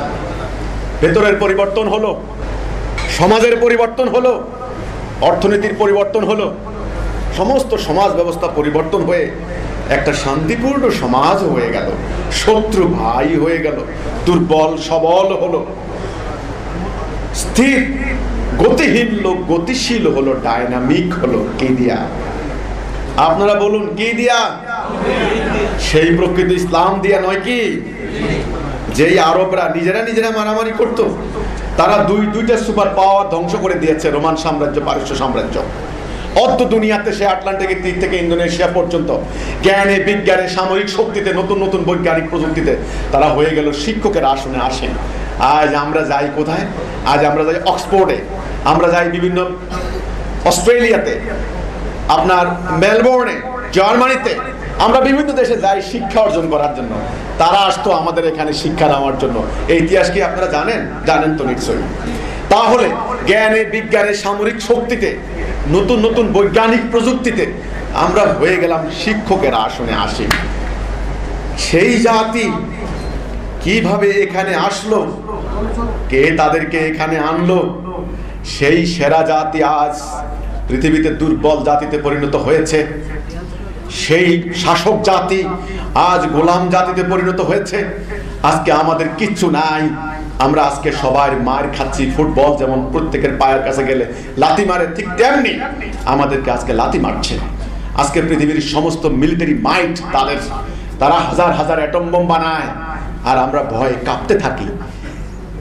তারা হাজার হাজার কোটি কোটি কোটি টাকার উপর বসে আছে, আমরা ভিক্ষার জন্য চেয়ে থাকি। এই মুসলমানের জীবন নয়, এই উম্মতে মুহাম্মদের জীবন নয়। আল্লাহর কোরআন এই জন্য আসে না। খায়রা উম্মা শব্দের অর্থ কি? কুনতুম খায়রা উম্মা, এই কথার অর্থ কি? এই কথার অর্থ কি? নো, আজ আমরা শ্রেষ্ঠ নয়, আজকে শ্রেষ্ঠ তারা। আপনারা আজকে মনে করছেন নামাজ পড়ছেন জান্নাত চলে যাবেন। নেভার। নামাজ জান্নাতে নিতে পারবে না, আমি চ্যালেঞ্জ দিলাম। আমার এই কথা অত্যন্ত কঠিন, হৃদয় বিদারী, কিন্তু বাস্তব কথা আমি লাখো জনতার সামনে বলেছি। তোমাদেরকে ফিরতে হবে, দাঁড়াইতে হবে। তোমাদের এলেমের অহংকার বাদ দাও, লেবাসের অহংকার বাদ দাও। তোমার লাখ লাখ নারী আজ বেজ্জত হচ্ছে, কোনো বিচার নাই। পুরো জাতি আজ অন্যায়ের কাছে সারেন্ডার করেছে। সর্বত্র চলছে অন্যায়ের মহোৎসব। কি রাজনীতি, কি অর্থনীতি! আমরা বোকা নই, আমরা আসমান থেকে আসি নাই। আমরা তিলে তিলে এই সমাজে বড় হয়েছি। আমরা এই সমাজের মেম্বার, চেয়ারম্যান, এমপি, মন্ত্রী, আমরা সবাইকে জানি। আমরা আলেম ওলামা, ইমাম সাহেব, মুফতি, মুহাদ্দিস, আমরা সবাইকে চিনি। আমাদেরকে এত বোকা মনে করো না।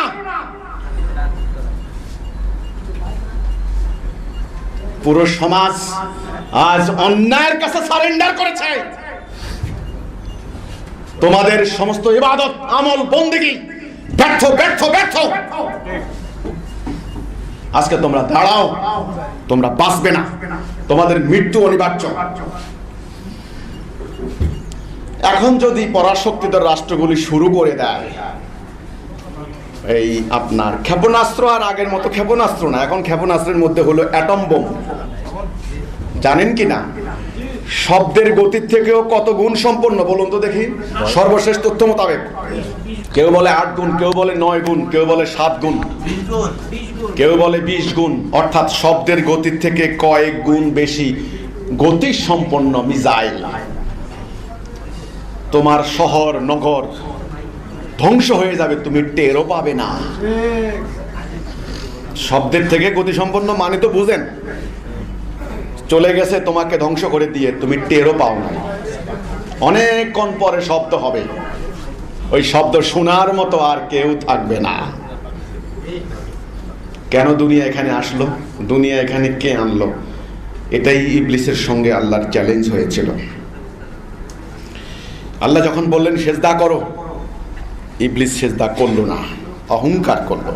আল্লাহ বললেন, ইবলিস আমার এই আদম যাকে আমি নিজ হাতে বানালাম তাকে তুই সেজদা করলি না কেন? ইবলিস বলল, ও হচ্ছে মাটি, আমি হচ্ছে আগুন। আল্লাহ বললেন, ও অহংকার, অহংকার করে এখানে থাকতে পারবে না, এখান থেকে নামিয়া যাও। আউযু বিল্লাহি মিনাশ শাইতানির রাজিম।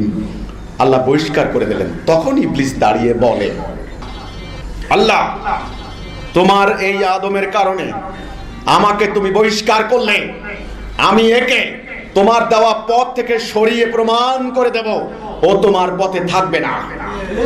আল্লাহ বলেন, যা, তোকে আমি কিয়ামত পর্যন্ত অবকাশ দিলাম, তুই তোর অশ্বারোহী পদাতিক বাহিনী দ্বারা হামলা কর। তখন ইবলিস বলে, তুমি দেখবে তোমার দেওয়া ওই পথের ডানে বামে সামনে পেছনে আমি ওত পেতে বসে থাকবো, ওখান থেকে আমি সরিয়ে নিয়ে যাব। এই হচ্ছে মেইন।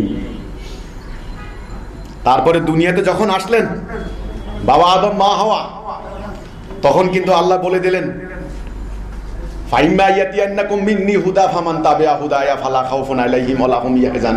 আদম তুমি ভয় পাইও না, আমি হেদায়া দেব। যারা আমার হেদায়ার অনুসরণ করবে তাদের কোনো ভয় নাই। এই হেদায়াটা কি? লা ইলাহা ইল্লাল্লাহ। এই যুগে যুগে হেদায়া নিয়ে নবী রাসূলরা এসেছেন। এই জন্যই আমি বনি আদম, আদম সন্তান, আমার ডাইনে হচ্ছেন আল্লাহ রাব্বুল আলামিনের হুকুম, তিনি হচ্ছেন আল্লাহ। বামে হচ্ছে ইবলিসের প্ররোচনা। ডাইন আর বাম, সত্য আর মিথ্যা আমার সামনে উপস্থিত। আমি কোন দিকে যাব এই সিদ্ধান্ত গ্রহণের স্বাধীনতা আমাকে দেওয়া হয়েছে। এটাই হলো আমার টেস্ট, আমার পরীক্ষা এই দুনিয়ার জীবনে। আমি যদি ডান দিকে যাই আমি এর ফল ভোগ করব, আমি যদি বাম দিকে যাই আমি এর ফল ভোগ করব। নবীরা রাসূলরা এসে এই মানুষের সামনে দাঁড়িয়ে বলছেন, হে মানুষ, তোমরা ডান দিকে যাও, বাম দিকে যাও না, শয়তান তোমাদের প্রকাশ্য শত্রু, সাবধান, আদুউম মুবিন। তার এতায়া করো না, তার অনুসরণ করো না, তোমরা ধ্বংস হয়ে যাবে। এই হচ্ছে মেইন। আজকে পুরো মানব জাতি আল্লাহর দেওয়া তৌহিদ থেকে সরে গিয়ে ওই দালালাতে উঠেছে।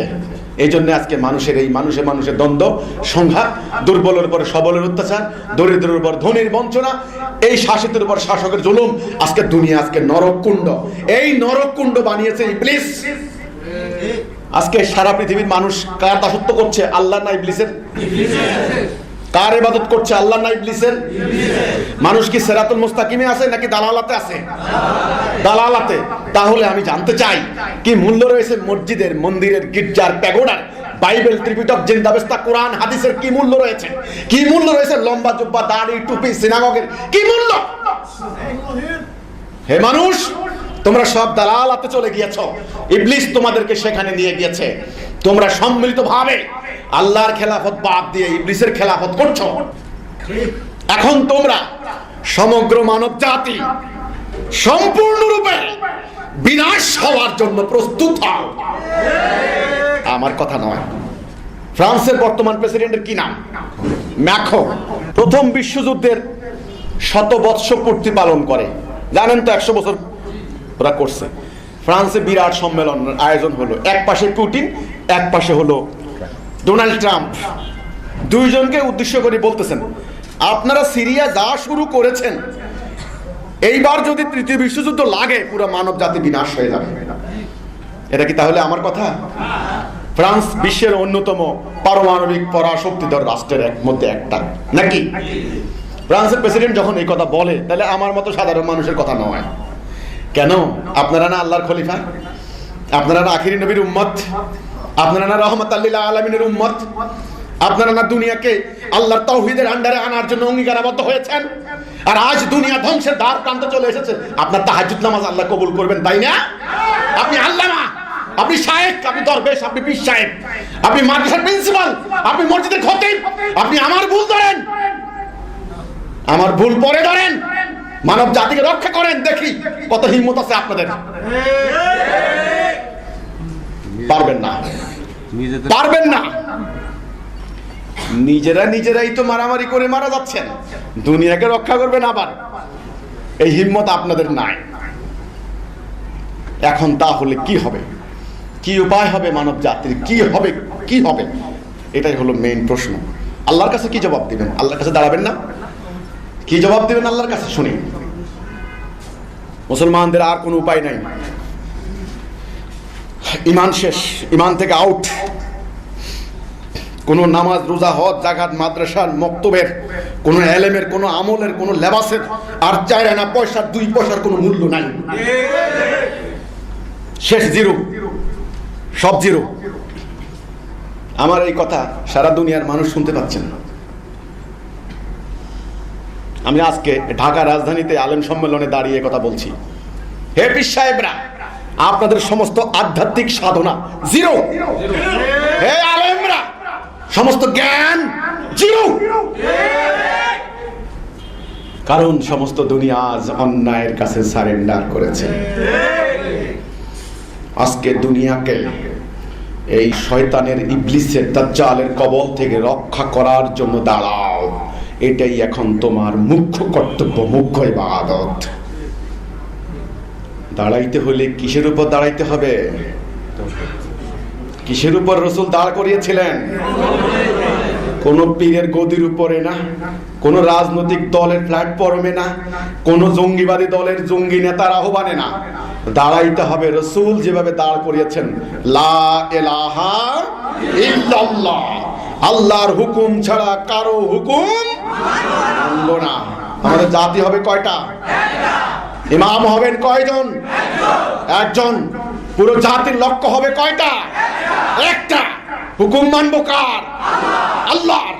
আমরা হবে এক জাতি। এই সিদ্ধান্তের মধ্যে আগে দাঁড়ান। আমাকে মানতে হবে না, আমি বলি না যে আমাকে মানেন। তো কাকে মানেন আপনারা সিদ্ধান্ত নেন, কাকে মানবেন। ঐক্যবদ্ধ হতে হবে, নাইলে বাঁচবেন না। বাংলাদেশে কতগুলো ইসলামী দল আছে, তারা রাজনীতি করে, লজ্জা শরম গেলে যা হয়। ব্যবসায়ীরা বাটখারা তোলে না, বড় বড় বাটখারার কোনো ব্যালেন্স ঠিক করার জন্য ছটাক ব্যবহার করে। ইসলামী এই দলগুলোর ছটাক হিসাবেও এখন আর ব্যবহার করে না, ছটাকও না। এটা আল্লাহ রসুলের ইসলাম? কেন আপনাদের এই অবস্থা হলো? এই জন্য হয়েছে আল্লাহর পথ ত্যাগ করে আপনারা ওই দালালাতে গিয়েছেন, আপনারা ভুল পথে গিয়েছেন। এখন তাহলে আমাদের জাতিকে এই বার্তা দিতে হবে, ঐক্যবদ্ধ হন।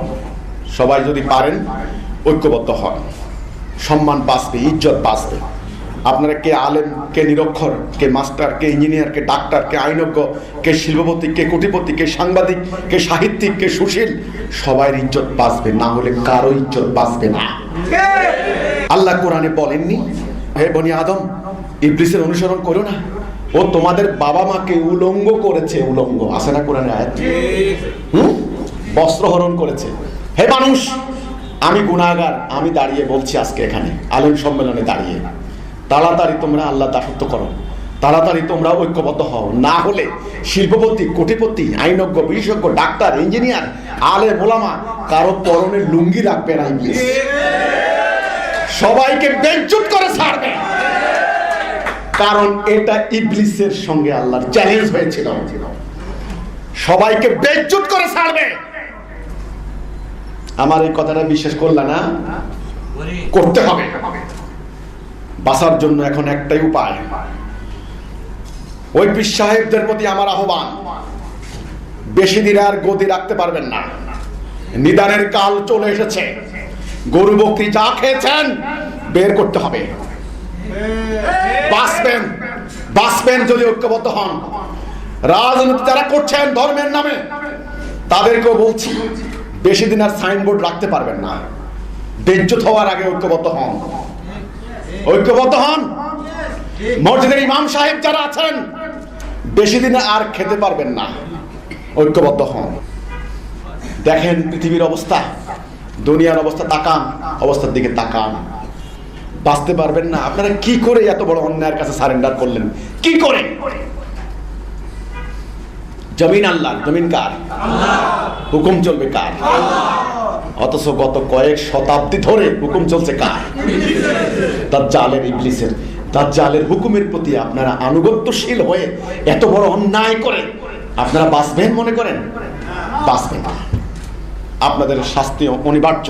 কাজেই আসুন ঐক্যবদ্ধ হন। আমি হলাম একজন সাধারণ আহ্বানকারী।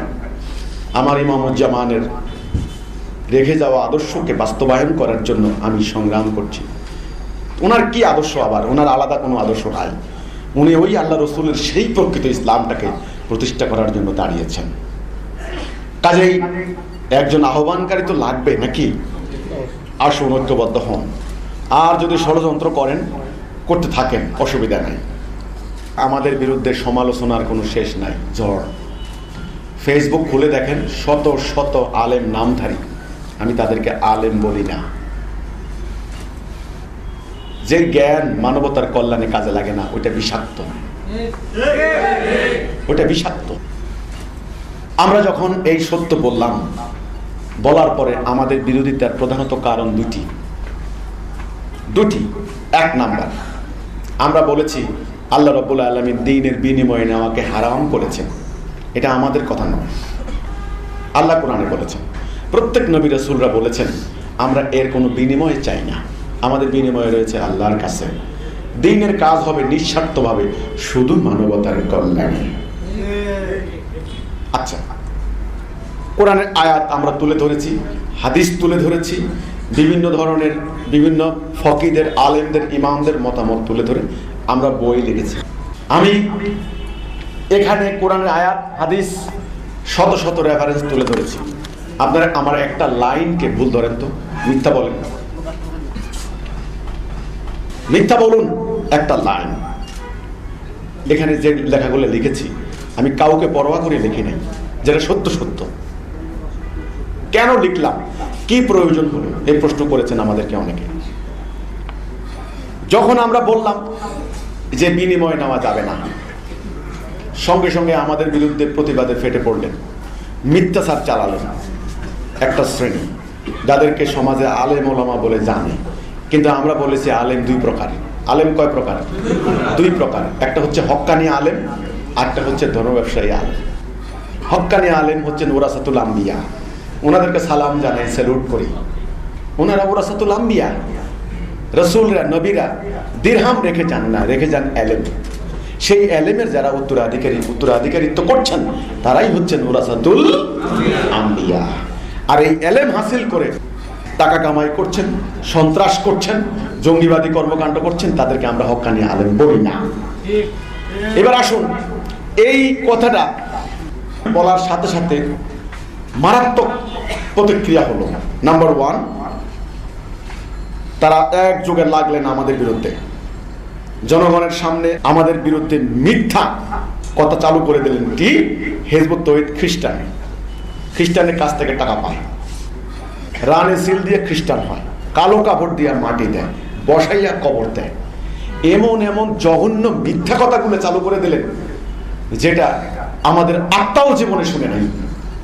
এমন কথাগুলো চালু করে দিলেন, জনগণের ভিতরে একটা প্রতিক্রিয়া হলো। জনগণ কি বললো? কি খ্রিস্টান হয়ে গেছে।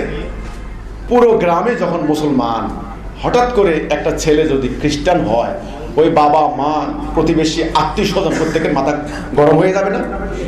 যে খ্রিস্টানদের পাল্লা পড়ছে, আমার মুসলমান পোলাটা খ্রিস্টান হয়ে গেছে।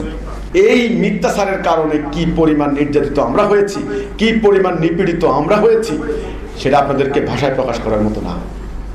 আমার বাড়িতে হামলা চালাইলো 4 বার, আমি আগেই বলেছি। স্লোগানটা কি দিল? খ্রিস্টান মারো, গির্জা ভাঙো। আমার বাড়ি হচ্ছে গির্জা, আমি হচ্ছে খ্রিস্টান। জনগণের মধ্যে মিথ্যা ওয়াজ করে চালু করে দিল। সেদিন একটা ওয়াজ শুনলাম গাজীপুরে, এক আলেম, তিনি এক মসজিদের খতিব। কি করে তিনি মসজিদের খতিব হয়ে এত বড় মিথ্যা কথা বললেন? আমরা নাকি বলছি নামাজ 2 ওয়াক্ত। আমি এর জবাব দিয়েছি। তাহলে কেন এই মিথ্যা কথাগুলি বলা হচ্ছে? কেন মিথ্যা কথাগুলি বলার কারণ হচ্ছে 2টা। নাম্বার 1, তারা দেখলো এই সত্য যদি মানুষ জানতে পারে তবে তাদের রুটি রুজি বন্ধ হয়ে যাবে। নাম্বার 2, অহংকার। অহংকার কি? আমরা এতদিন এত কষ্ট করে সারা জীবন মাদ্রাসা লেখাপড়া করেছি, আমরা ইসলামের কথা বলবো না, তোমরা কোত্থেকে দাঁড়িয়ে ইসলামের কথা বলছো? এটা বলার দায়িত্ব আমাদের, আমরা বলবো, তোমরা শুনবা। কিন্তু আল্লাহ সুবহানাহু ওয়া তাআলার সিদ্ধান্ত হয়েছে অন্য। এইবার আপনাদেরকে শুনতে হবে। সত্যনিষ্ঠ আলেমরা বলবেন, আপনারা শুনবেন। অনেক বলেছেন, অনেক ওয়াজ নসিহত করেছেন, এবার থামেন, এবার শুনেন। এটা অহংকারের কথা নয়, শুনেন। শুনতে কোনো পাপ নাই। আল্লাহ কোরআনে বলেছেন আগে শোনো। আমিও শুনি, আমি তো আপনাদের সমস্ত ওয়াজগুলি শুনি। কই, আমি তো কোনো জায়গায়, কোনো ফেসবুকে আপনাদের কোনো জায়গায় ঢুকে একটা গালি দেই না আপনাকে। কেউ বলতে পারবে যে কোনো একজন আলেমকে আমি একটা গালি দিছি? তাহলে আপনারা আমার ফেসবুকে, আমার আইডিতে ঢুকে ইচ্ছা মতো আমাকে ভণ্ড, কাফের, শয়তান আর আজে বাজে গালাগালি কেন করেন? আমি কি আপনাকে গালি দিছি? কে আপনাকে গালি শিখাইলো? কোথা থেকে শিখলেন এগুলি? আমি বলি না যে শিখে, কিন্তু এই হচ্ছে আমাদের অবস্থা। তাহলে এখন কি করণীয়?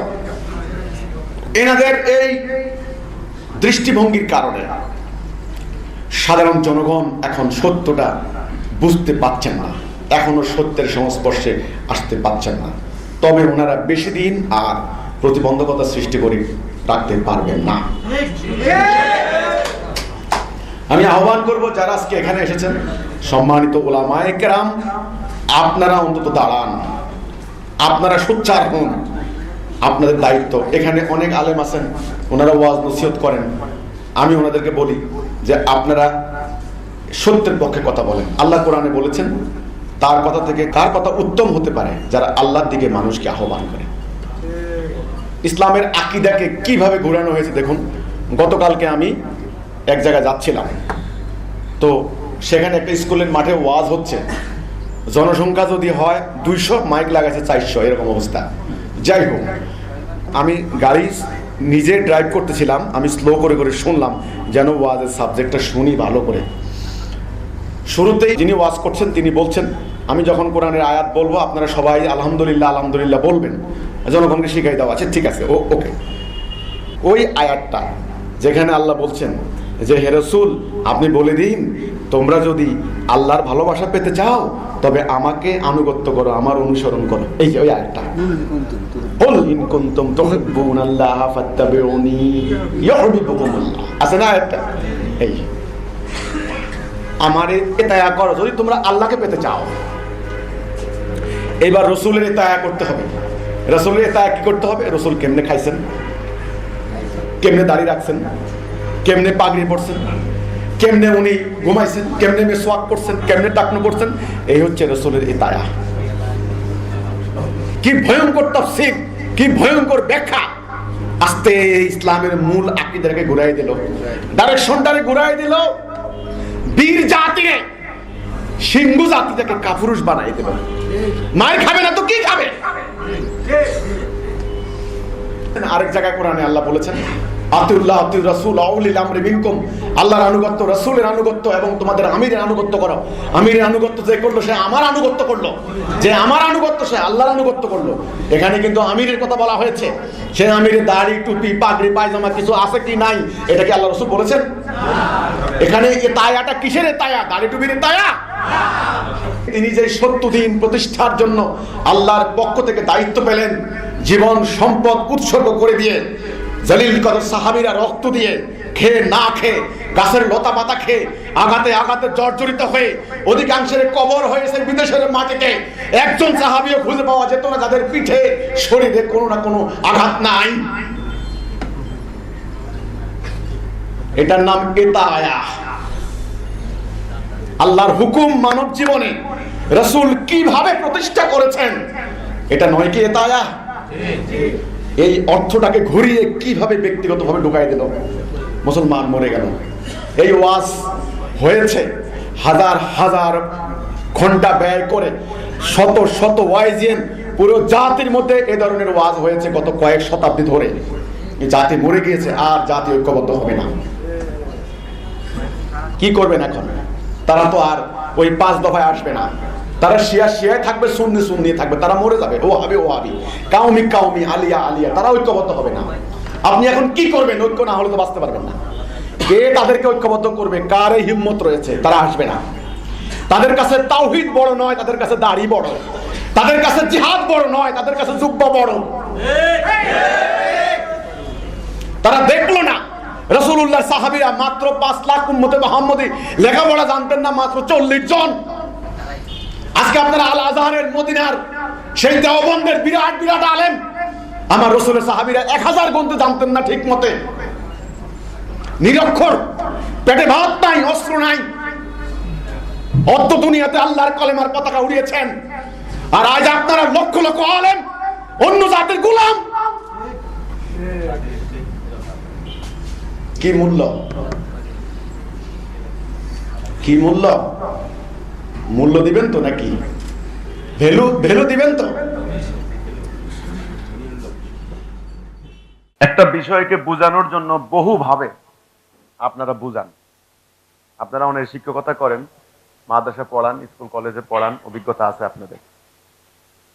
খুব সিম্পলি সমগ্র ব্যাপারটিকে একসাথে দেখার নাম আকীদা। সমগ্র ব্যাপারটিকে একসাথে দেখার নাম কি? আকীদা। এটার নাম কম্প্রিহেন্সিভ কনসেপ্ট। আমি এখানে একটা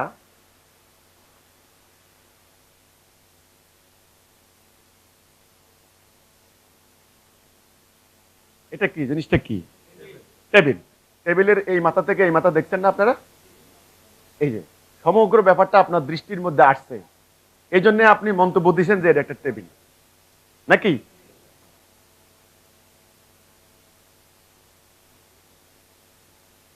আচ্ছা, এটা কি? এই জিনিসটা কি?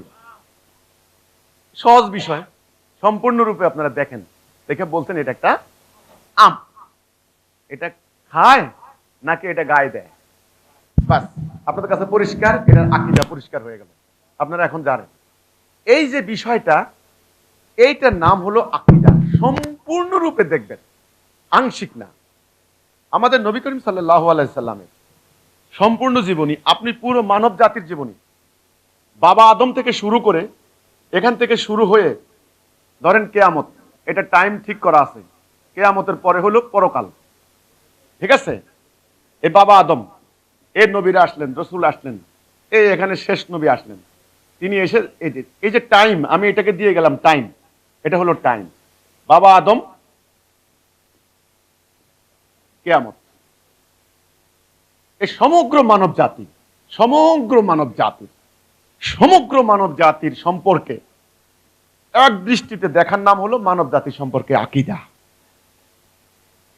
আংশিক আলোচনা করলে কিন্তু আপনি সিদ্ধান্তে আসতে পারবেন না।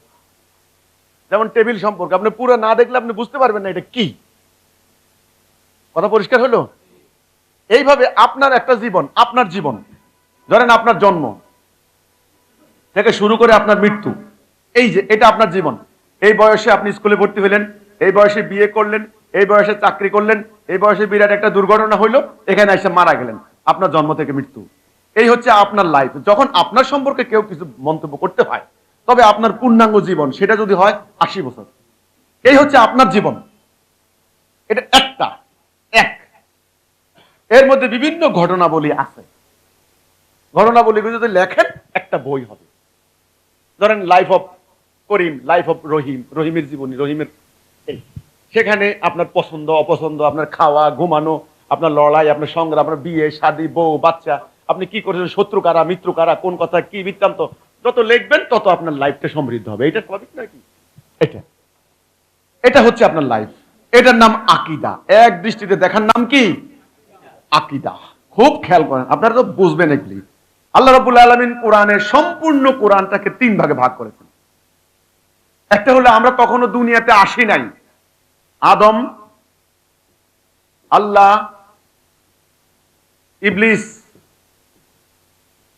মালায়েক, এই প্রসঙ্গগুলি ওখানে আছে কোরআনে। এখানে কি কথা হইছে, আল্লাহর সঙ্গে আদমের কি কথা, আল্লাহ কি উদ্দেশ্যে আদম বানাইছেন, মালায়েকরা কি যুক্তি দিছে, ইবলিস কি কথা বলছে ইত্যাদি। এই প্রসঙ্গে পুরা সূরা সূরা বাকারা, সূরা আরাফ, সূরা ইমরান সব কয়েকটা সূরা মিলিয়ে ঘটনাগুলো উল্লেখ করলে তখন আমরা দুনিয়াতে আসি নাই, কিন্তু এটা হলো পৃথিবী। এটা কি পৃথিবী? এটা হলো পৃথিবী আসার আগে এই এখানে যে আলোচনাটা হয়েছে, এই আলোচনাটা জানতে হবে, কিন্তু এটার নাম আকীদা। আগে বুঝা, এই অংশের নাম কি? এই অংশের কি নাম? বুঝা। এখানে আসা কাজ, এখানে আসা ফল। এখানে কি ফল? এটা পরকাল। এই 3 কাল, 1 2 3 সমগ্র কোরআনে এই সম্পর্কে আলোচনা করা হয়েছে। দুনিয়াতে কোন নবী কি কথা বলেছেন গুরুত্বপূর্ণ, কোরআনে 27 কি 28 জন নবীর কথা। কখন কি হয়েছে, কাফেররা কি বলেছেন, ইব্রাহিম আলাইহিস সালামের মানে প্রতিপক্ষ তারা কি বলেছেন, মুসা আলাইহিস সালামের প্রতিপক্ষ তারা কি বলেছেন ইত্যাদি সংক্রান্ত আল্লাহ রাব্বুল আলামিন এই পৃথিবী নিয়ে আলোচনা করেছেন। আল্লাহ রাসূলের সময় কি হয়েছে সব। তারপরে পরকাল, এখানে রাস্তা 2টা, জান্নাত আর জাহান্নাম। কেউ এদিকে যাবে, কেউ ওইদিকে যাবে, ফল পাবেন। তাহলে আগে বুঝা, কাজ, কাজ অনুসারে ফল, এইটা কথাটা। এখানে আবার পুরো কোরআনে আলোচনা করা হয়েছে জান্নাত নিয়ে, জাহান্নাম নিয়ে, জান্নাতীদের কি পুরস্কার, জাহান্নামীদের কি শাস্তি, কে কোন কথা বলবে, মালায়েকরা কি কথা বলবে, আল্লাহ কি কথা বলবেন, ফেরাউনের কি অবস্থা হবে, সব এখানে আলোচনা করা হয়েছে। তাহলে 1 2 3 3 ভাগে সমস্ত কোরআন। এটা জানার নাম হলো পুরো মানব জাতি সম্পর্কে আকীদা। আপনি আংশিক জানলে হবে না। কিন্তু এখন একদল বাইরে এসে এটাও বিশ্বাস করে না, কয় দূর পরকালে কি হবে, বিশ্বাস নাই, আর ওখানে কি আসলে কোনো আমরা আমরা জানি না। এই একটা দুনিয়া নিয়ে তাদের চিন্তা, এটার নাম হলো বস্তুবাদী। এটার নাম কি? বস্তুবাদী। যা দেখি তাই ঠিক, যা দেখি না তা ঠিক নেই। এই দুনিয়া নিয়ে তাদের, এই হলো বস্তুবাদী। আরেক দল আছে দুনিয়াতে কি হয় দেখার বিষয় না, ওই ওখানে কি হবে ওটা নিয়ে হলো মেইন। ভারসাম্য নষ্ট হয়েছে। এখানে কি আলোচনা, এখানে কি কাজ, ফল কি, পরকাল কি। এই হচ্ছে আকীদা। শেষ। আমার কথা হলো আপনাদেরকে তো মাদ্রাসা পড়ায়, আরবি পড়ায়, ঠিক আছে, কিন্তু ইসলাম তো পড়ায় না। ইসলাম অন্য জিনিস। না না, ইসলাম অন্য জিনিস। আমার কথা, আপনারা যারা উলামায়ে কেরাম আছেন শ্রদ্ধেয় সম্মানিত, আমি শ্রদ্ধা করি, আমার ইমামুজ্জামান আলেমদেরকে শ্রদ্ধা করতেন, আমিও করি, কারণ আছে। প্রকৃত একজন আলেম, ওনার এলেম দিয়ে আল্লাহর হকটাকে প্রতিষ্ঠা করবেন, তিনি সমুন্নত করবেন। যিনি জ্ঞান নাই, ওই সে সারা রাত্রে ওই ইবাদত করা আর আলেমের ঘুমানো সমান তো এমনি এমনি বলা হয় না। মূল্য রয়েছে। জ্ঞান একটা আলো, জ্ঞান একটা শক্তি, একটা পাওয়ার। অ্যাটম বোম যেমন পাওয়ার, জ্ঞান কিন্তু তার থেকে বহু গুণ বেশি পাওয়ার। জ্ঞান দিয়ে দুনিয়া সব বানাইছে। জ্ঞান কিন্তু 2 দিকে, এই একটা পথ, এই একটা পথ। জ্ঞান আপনি কোন পথে ব্যবহার করবেন, যদি এই পথে ব্যবহার করেন সিরাতুল মুস্তাকিম, আপনি মুমিন। যদি এই পথে ব্যবহার করেন তাহলে কাফের। এই হলো মেইন, কিন্তু জ্ঞানের কোনো দোষ নাই। এবার আমাদের হিজবুত তৌহিদের ভাই ও বোনেরা এবং যারা উলামায়ে কেরাম সত্য নিয়ে দাঁড়িয়েছেন, আমি অনুরোধ করব আপনারা হৃদয় দিয়ে অনুধাবন করেন, আপনাদের জীবন পাল্টে যাবে, আর কোথাও যাওয়া লাগবে না। নবী রাসূল আসার ধারাবাহিকতায় 570 খ্রিস্টাব্দে আমার রসুল আসলেন। আমি ওটা ধরবো না। 40 বছর বয়সে তিনি নবুয়ত পেলেন। ওনার এই নবুয়তি জীবন কয় বছর? 23 বছর। নবীজি এই 23 বছর, এই 23 বছরে তিনি তাওহীদ ভিত্তিক একটা সমাজ প্রতিষ্ঠা করলেন। আমি যদি ধরি, এটা একটা পৃথিবী, এটা হলো উত্তর, পূর্ব, পশ্চিম, দক্ষিণ। সমগ্র পৃথিবীতে এই 70 দিন প্রতিষ্ঠার জন্য রসুল আসছেন। নবী করিম সাল্লাল্লাহু আলাইহি ওয়াসাল্লাম এই 23 বছরে এই জজিরাতুল আরবের দিন প্রতিষ্ঠা করলেন। বাকি পৃথিবী কিন্তু রয়ে গেছে। এই যে আরব, এখানে তিনি দিন প্রতিষ্ঠা করলেন। শান্তি, ন্যায়, সুবিচার, মডেল, মানব জীবনের একটা মডেল প্রতিষ্ঠা হয়ে গেল। মদিনা কেন্দ্রিক, অত্যাধুনিক, মডার্ন, ডিসিপ্লিন, আনুগত্যশীল, সাম্যের, ন্যায়ের, সুবিচারের মদিনা ভিত্তিক একটা রাষ্ট্র ব্যবস্থা প্রতিষ্ঠা হয়ে গেল। ওই দক্ষিণে হলো আরব সাগর, পশ্চিমে হলো লোহিত সাগর, এদিকে ভূমধ্য সাগর। জাজিরাতুল আরব এটার নাম, 12.5 লক্ষ বর্গ মাইল। কি হইল? ঐক্য। গোত্রগুলি কি হয়ে গেল? ঐক্য। বিশৃঙ্খল সমাজ কি হয়ে গেল? শৃঙ্খলিত, আনুগত্যশীল। এতদিন তারা শয়তানের আনুগত্য করতো, এখন কার আনুগত্য করে? তারপরে হিজরত করলো, তারা চিরজীবনের জন্য তাগুত শিরক কুফর থেকে হিজরত করলো। তারপরে শুরু হলো সংগ্রাম, সংগ্রাম, সংগ্রাম। রসুল চলে গেলেন। রসুল যাওয়ার পরে পরবর্তী উম্মাহ চলল 60-70 বছর। সাহাবায়ে কেরাম, এই যে টাইম কিন্তু চলছে, টাইম কিন্তু চলছে। সাহাবিগণ এই যে বেরিয়ে পড়লেন, এই মদিনার অলিতে গলিতে সেই আরব আরব বালকরা বেরিয়ে পড়লেন। বাড়ি ঘর, স্ত্রী পুত্র, সহায় সম্বল, খ্যাত খামার। উম্মতে মুহাম্মদীর জীবনের উদ্দেশ্য বুঝতে হলে এই ঘটনাকে বুঝতে হবে। বুম করে একটা বোমের মতো বিস্ফোরিত হয়ে গেলেন। যে আরবরা আকাশের দিকে তাকাইতো না, সেই আরবরা দুনিয়া বিজয় করার জন্য বেরিয়েছে, হাতে তো লোহার আর হাতে আল্লাহর কিতাব। ওইদিকে আটলান্টিকের তীরে ঘোড়া নামাই দিছে উকবা বিন নাফে, ঘোড়ারে চাবুক মারছে, ঘোড়া আর যায় না। তখন আসমানের দিকে দুহাত তুলে বলছে, আল্লাহ রাব্বুল আলামিন, তোমার জমিন যদি আরো প্রশস্ত হতো আমি কলেমার পতাকা ওখানে নিয়ে যেতাম। এই হচ্ছে মুমিন জীবনের উদ্দেশ্য। ওই ঘরের মধ্যে বসে বসে আপনি মুফাসসির হইবেন, এই উদ্দেশ্য আপনাকে তৈরি করা হয় নাই। হযরত ওমরও পর্যন্ত হাদিস জ্বালিয়ে দিয়েছেন। ঠিক ওনাদের আশঙ্কা সত্য হয়েছে, এই হাদিস নিয়ে এরা মারামারি করবে, এরা বসে পড়বে, মারামারি করবে। রসুলের দাড়ি কি 1 হাত লম্বা না 1 ইঞ্চি লম্বা, এটা নিয়ে তারা মারামারি করবে। রসুল খেজুর কয়টা খাইতেন? ডিলা কুলু শীতকালে কয়টা, গরমকালে কয়টা? আমি যাত্রাবাড়ি একটা বিরাট মাদ্রাসা আছে, আজ থেকে 15 বছর আগের ঘটনা। আমি তখন ব্যবসা করতাম ওখানে। বিরাট মাহফিল, বলে কি ইন্ডিয়া থেকে এক হুজুর আসছেন, হিন্দিতে নাকি উর্দুতে ওয়াজ করেন, ওয়াজরে বাংলায় অনুবাদ করে দেয়। 1টা ঘন্টা শুধু ঢিলা কুলুক নিয়ে ওয়াজ করলেন। আল্লাহ রসুল কোন জাতিকে নিয়ে সংগ্রাম করলেন? যেই জাতি খাইতে জানে না। আরব বেদুইন, তাদের কোনো পায়খানা ছিল না, ওই পাথরের আড়ালে পায়খানা করতো। এটা হাদিসও আছে। পেশাব পায়খানার নিয়ম জানে না, স্ত্রীর সঙ্গে কিভাবে বসবাস করবে সেই নিয়ম জানেন না, গোসল নাই, খানা নাই, দাঁত মাজে না। এই আরব জাতি পৃথিবীর নিকৃষ্ট জাতি, দাঁত মাজে না, দিনের পর দিন, মাসের পর মাস। সভ্যতা নাই, ভব্যতা নাই, শৃঙ্খলা নাই, আনুগত্য নাই, কিছু নাই। সেই জাতিকে রসুল বসিয়ে বসিয়ে মেসওয়াক করে, বেলে মানুষের গন্ধ কয় বেটা, দাঁত মাজ, দাঁত মাজা শিখাইছেন, অজু শিখাইছেন, নখ কাটা শিখাইছেন, চুল কাটা শিখাইছেন, কোত্তা গায়ে দেওয়া শিখাইছেন। পায়খানা করে আইসা পাথর দিয়া পায়খানা মোস না খারাপ দেখা যায় বেটা, দুর্গন্ধ হয়। অর্থাৎ একটা অসভ্য জাতির সভ্য বানিয়েছেন রাসূলুল্লাহ। তোদের কি এখন এগুলি গুরুত্বপূর্ণ? এগুলি গুরুত্বপূর্ণ? এগুলির মাদ্রাসা সিলেবাস বানিয়ে ঘন্টার পর ঘন্টা এই সমস্ত ব্যাপার নিয়ে ওয়াজ করা হয়েছে। এই আরব থেকে বেরিয়ে পড়লো এই 5 দফা নিয়ে আর তাওহীদ নিয়ে, এই যে তাওহীদের পতাকা নিয়ে এই 5 দফা ধারণ করে বেরিয়ে পড়লেন।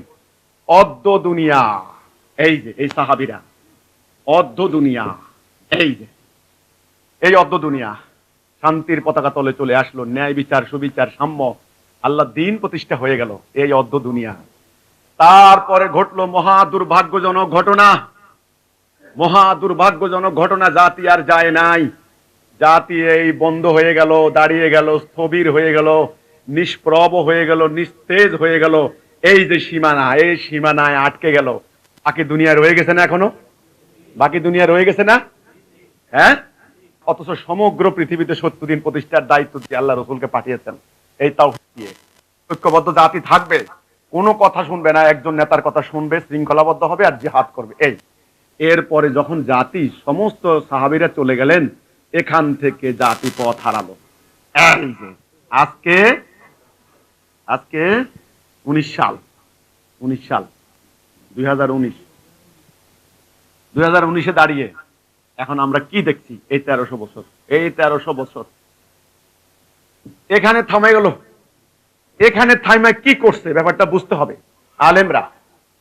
আজকে এই মহাসত্য আপনাদেরকে জানতে হবে। এই 1300 বছরের টাইম তাদের কেমনে গেল? মদিনার সেই তাওহীদ আর নাই, হারিয়ে গেল, সেই ইসলাম আর নাই। এখানে এনারা এই টাইমে মারামারি করে ওনারা শিয়া হলেন, সুন্নি হলেন, তাফসীর হলো, হাদিস গ্রন্থ হলো, ফিকহ হলো, ইজমা কিয়াস সব হলো এই টাইমে। ওই টাইমে জাতি ছিল দুর্বার, দুর্বিনীত, যুদ্ধ জাতি, সেরা জাতি। অদ্য দুনিয়াতে এনারা যখন বসে পড়লেন, এই শিয়া সুন্নি বিভিন্ন ভুল হাদিস, মিথ্যা হাদিস, জাল হাদিস নিয়ে এবং আয়াতের অর্থ নিয়ে তর্ক বিতর্ক, মারামারি, বাহাস করে করে নিজেরা ভিতরে ভিতরে দুর্বল হয়ে যেতে লাগলো। বুঝেন নাই কথা? বুঝেন নাই? তখন আর একক নেতৃত্ব আর নাই। এদিকে আব্বাসি মানে না উমাইয়ারে, উমাইয়া মানে না আব্বাসিরে। এদিকে শিয়া আলেমরা মানে না সুন্নিরে, সুন্নি মানে না শিয়ারে। ইমাম হয়ে গেলেন চারটা প্রধান, ইমাম আবু হানিফা, ইমাম হাম্বলি, ইমাম শাফি, ইমাম মালিকি। এনাদের অনুসারী হয়ে গেলেন আলাদা আলাদা। এক সময় এক কাবার, যেই কাবা ঐক্যবদ্ধ হওয়ার জন্য প্রতীক, সেই কাবার চার কোনায় চারটা মুসাল্লা বিছিয়ে তারা চার জাতি নামাজ পড়ছে। এই হয়েছে। কিন্তু এই সময় মাদ্রাসা বসেছে, এগুলো আবার পড়াইতে হবে না, এ পড়ানোর জন্য বসছেন মাদ্রাসা। তাহলে আপনারা বলতে পারেন, তাইলে আল্লাহ রসুল তাহলে কেমনে শিক্ষা দিচ্ছেন? আমি বলতেছি কিভাবে। এই কইরা কইরা জাতি ভিতরে ভিতরে পৌঁছে গেছে।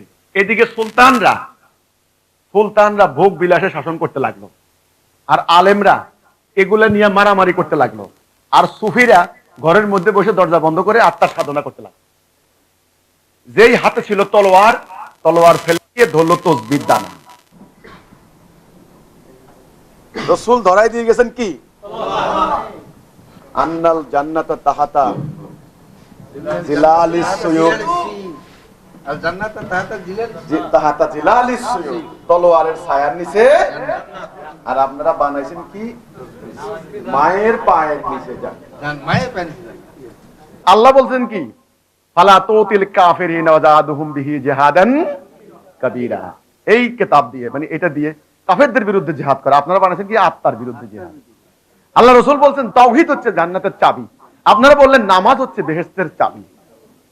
একে একে রিপ্লেসমেন্ট করছে, কিন্তু একে একে পুরা শেষ করে দিচ্ছে। খলিফা তো ছিল খলিফাতুল মুসলিমিন, শাসক। আপনারা হয়েছেন কাপড় সেলাই করে, এর নাম হচ্ছে খলিফা। বাস এইভাবে হয়েছে। কিন্তু এখন এই ঘটনা এখানে ঘটলো, ঘটার পর আমি শর্টে বলতেছি, এরা দুর্বল হয়ে গেল, চলে গেল ঐক্য। কি চলে গেল? ঐক্য। যেই জাতি এক দেহ, এক প্রাণ, এক আত্মা হয়ে তাওহীদ প্রতিষ্ঠার জন্য বেরিয়ে পড়লো, পরবর্তীতে সেই জাতি ওই দাড়ি এক মুষ্টি হবে না লম্বা হবে, টাকনু এখানে উঠবে না এখানে উঠবে, টুপির রং লাল হবে না সাদা হবে, এটা নিয়ে মারামারি করতে লাগলো। বাগদাদের রাস্তা লাল হয়ে গেল।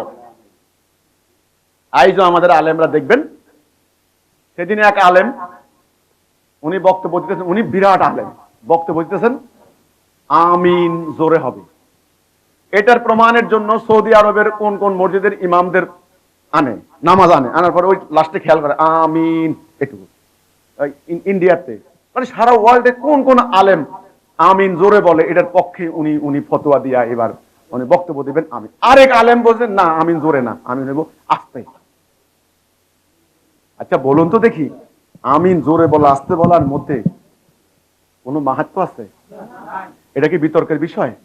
এটা কি বিতর্কের সাবজেক্ট? আল্লাহর গজব যখন এদের উপর পড়েছে, তখন তারা এই 1300 বছর বসে বসে, আচ্ছা বলেন তো নবী করিম সাল্লাল্লাহু আলাইহি ওয়াসাল্লাম মাটির তৈরি নাকি নূরের তৈরি? এটা মারামারি দরকার আছে? একদল কথা না নবী মাটির তৈরি, এখন না নবী নূরের তৈরি। এই মারামারি করে নিজেদের জ্ঞানকে, এলেমকে, জ্ঞানকে জাহির করলো। ফলটা কি হলো? শত্রুতা, খুনাখুনি। আল্লাহ রসুল অক্লান্ত পরিশ্রম করে রক্ত দিয়ে যেখানে ঐক্যবদ্ধ করলেন, সেখানে তোমরা টুকরা টুকরা করে দিলা। রাসূলুল্লাহর উদ্দেশ্য, দ্বীনের উদ্দেশ্য, অভিপ্রায় ব্যর্থ হলো না? পরাজয়। ঐক্য চলে গেল। কি চলে গেল? ঐক্য চলে গেল। ফিনিশ। ঐক্য চলে যাওয়ার কারণে কে কার কথা শুনবে? শৃঙ্খলাও চলে গেল, শৃঙ্খলাও নাই। ফিনিশ। জাতি থেকে আর কোনো শৃঙ্খলা নাই। কার আনুগত্য করবেন? কার আনুগত্য করে না, কেউ কারো কথা শুনে না। আজকে হয়েছে না, এখন কেউ কারো কথা শুনে না, শেষ আনুগত্য। তারপরে নাই হিজরত, নাই। এখন হিজরত আছে, তবলিগে বাইর করছে, এক মসজিদ থেকে আরেক মসজিদে গাড়ি নিয়ে যায়, এটার নাম হিজরত। গেছে হিজরত। জেহাদ নাই, আত্মার বিরুদ্ধে জেহাদ, জেহাদ আউট। 5 দফা, 5 দফা আউট করলে রসুল কি বলছিলেন? এক বিগত সরে গেলে ইসলাম থেকে গলা থেকে ইসলামের রশি খুলে যাবে। খুলে গেল, আমাদের ইসলামের রশি খুলে গেল। এইবার খেয়াল করেন ওলামায়ে কেরাম, খেয়াল করেন, খুব খেয়াল করেন, খেয়াল করতে হবে। শত্রুরা বসে নাই, এইবার তারা ব্যাক করলো। এই যে আল্লাহর শাস্তি, ব্যাক করলো শত্রুরা, তার দিক থেকে অ্যাটাক শুরু হলো। যেটা আল্লাহ বললেন, সাবধান, যদি তোমরা আমার রাস্তায় সংগ্রাম ত্যাগ করো আমি তোমাদেরকে গোলাম বানিয়ে দেব, অন্য জাতি চাপাই দেব। যেই চতুর্দিকে আক্রমণ শুরু হলো, প্রথম আক্রমণ আসলো হালাকু খান, এখানে আক্রমণ করলো। এই টাইমে আমরা রোখাইতে পারলাম না, কচু কাটা হয়ে গেল, পর্যদস্ত হয়ে গেল। এখানে হয়ে গেল ক্রুসেড, একসঙ্গে ইউরোপিয়ানরা ক্রুসেড করলো। মারাত্মক ঘটনা, আপনি খেয়াল করুন। এই জাতিটার দিকে একবার আসলো হালাকু খান, একবার আসলো ক্রুসেড, এইবার আসলো ইংরেজরা। এই যে এই হালাকু, এই ক্রুসেড, এই ইংরেজ। কেন আপনাদের উপর বারবার আক্রমণ আসে? সর্বশেষ এই বুশেরা বাপ বেটা আইসা ওই বাগদাদ লক্ষ লক্ষ নারীকে বেজ্জত করলো। কি করতে পারছেন? কেন পারলেন না? হালাকু খানের বাড়ি কোথায়? ইতিহাস জানতে হবে আলেমরা। কোথায়? মঙ্গোলিয়া থেকে উড়ে গিয়ে তোমার বাগদাদ জবাই করা, তুমি মনে করো আল্লাহর হুকুম ছাড়া হয়েছে এটা? কারণ তোমরা বাগদাদে ঘুমাইয়া ঘুমাইয়া তোমরা মসজিদকে রাজপ্রাসাদে পরিণত করছো। সোনা দানা হীরা জহরত ভর্তি মসজিদ। আমার রসুল দিয়েছেন খেজুর পাতার মসজিদ, আর তোমাদের হীরা জহরতের মসজিদ। তোমাদের সুলতানদের শত শত হ্যারেম, তাদের লুট করতে হবে না? আসছে অ্যাটাক। এই বাগদাদ এই যখন অ্যাটাক করলো হালাকু খান, ক্রুসেডার, ব্রিটিশ, আক্রমণগুলি কিন্তু হলো। এই যে হলো এই জাতি, এই যে আপনারা এই জাতি, তখন আর আপনারা আর ওই 5 দফার উপরে কায়েম থাকা ইস্পাত কঠিন ঐক্যবদ্ধ জাতি নন। আপনারা আর সেই রসুলের হাতে গলা যোদ্ধা জাতি নন। আপনারা আর আল্লাহর চোখে মুমিন নন। আপনারা কি নিজেরা নিজেরা মারামারি, কামড়া কামড়ি, ছোট্টখাটো বিষয় নিয়ে লিপ্ত হওয়া, বিশৃঙ্খল, আনুগত্যহীন, আল্লাহর অভিশাপের বস্তু একটা জনগোষ্ঠী মাত্র। হালাকু খানের আক্রমণ রোখাইতে পারেন নাই, ক্রুসেডারের আক্রমণ রোখাইতে শুধু একটু বলতে পারেন, গর্ব করেন। এখন ওই গাজী সালাউদ্দিন আইয়ুবী, নুরউদ্দিন জঙ্গি, ওনারা চাষাবাসতে দুটো মিলে খালি একটু চেষ্টা করতেন, কিন্তু পুরো জাতিকে রক্ষা করতে অসম্ভব। লক্ষ লক্ষ পীর যদি বৈশা জাতির ভিতরে ইনজেকশন দেয়, কেমনি ভালো করবেন আপনি? কিভাবে ভালো করবেন? যেখানে আল্লাহ রসুল পুরো জাতিটাকে ঐক্যবদ্ধ করলেন, আপনারা ছোটখাটো বিষয় নিয়ে মারামারি করবেন। আর বাঁচানো সম্ভব হলো না, জাতিকে আর বাঁচাইতে পারলো না। ফাইনালি গজব আসলো, ব্রিটিশদের আক্রমণে পুরো জাতি পর্যদস্ত হয়ে গেল। একদম আটলান্টিকের তীর থেকে পুরো ক্লিন আউট, শেষ, কোথাও ইসলাম নাই। সেই রসুল সেই মদিনা থেকে যে ওই একটা বিন্দু থেকে যে শুরু করে অর্ধ দুনিয়া করলেন, সেটা সম্পূর্ণরূপে আউট হয়ে গেল। এই আউট হওয়ার পর আমি যদি সমস্ত দুনিয়াটাকে এইভাবে দুটা ভাগ করি, এই হচ্ছে দুনিয়া, এই এখান থেকে দেখেন আপনারা বুঝবেন, এটা হচ্ছে আফ্রিকা। আফ্রিকার দুইটা ভাগ, উত্তর আর দক্ষিণ। আরব, এখানে ভূমধ্য সাগর, এখানে হলো লোহিত সাগর, এখানে আরব সাগর, এখানে হলো এশিয়া, এখানে ইন্দোনেশিয়া, এ পর্যন্ত আসছে এই অর্ধেক। বাকি অর্ধেক এখানে দক্ষিণ আমেরিকা, উত্তর আমেরিকা, ইউরোপ, রাশিয়া, অস্ট্রেলিয়া, এইগুলো তো বাকি আপনারা জানেন। এইসব এই অর্ধ দুনিয়া এখান থেকে শুরু হয়ে তারা ওইখান থেকে আইসা এই যে ডাচরা করলো, এটা ইংরেজরা করলো, এখানে ব্রিটিশরা করলো, ফ্রান্স, ইটালি, তারপরে পর্তুগিজ, পুরা দখল শেষ। আইজ এক ফোঁটা মাটি নাই যেখানে আল্লাহর তাওহীদ নাই। এই 1300 বৎসরের এই বিকৃতি, এই মাদ্রাসা তৈরি হয়েছে এই টাইমে।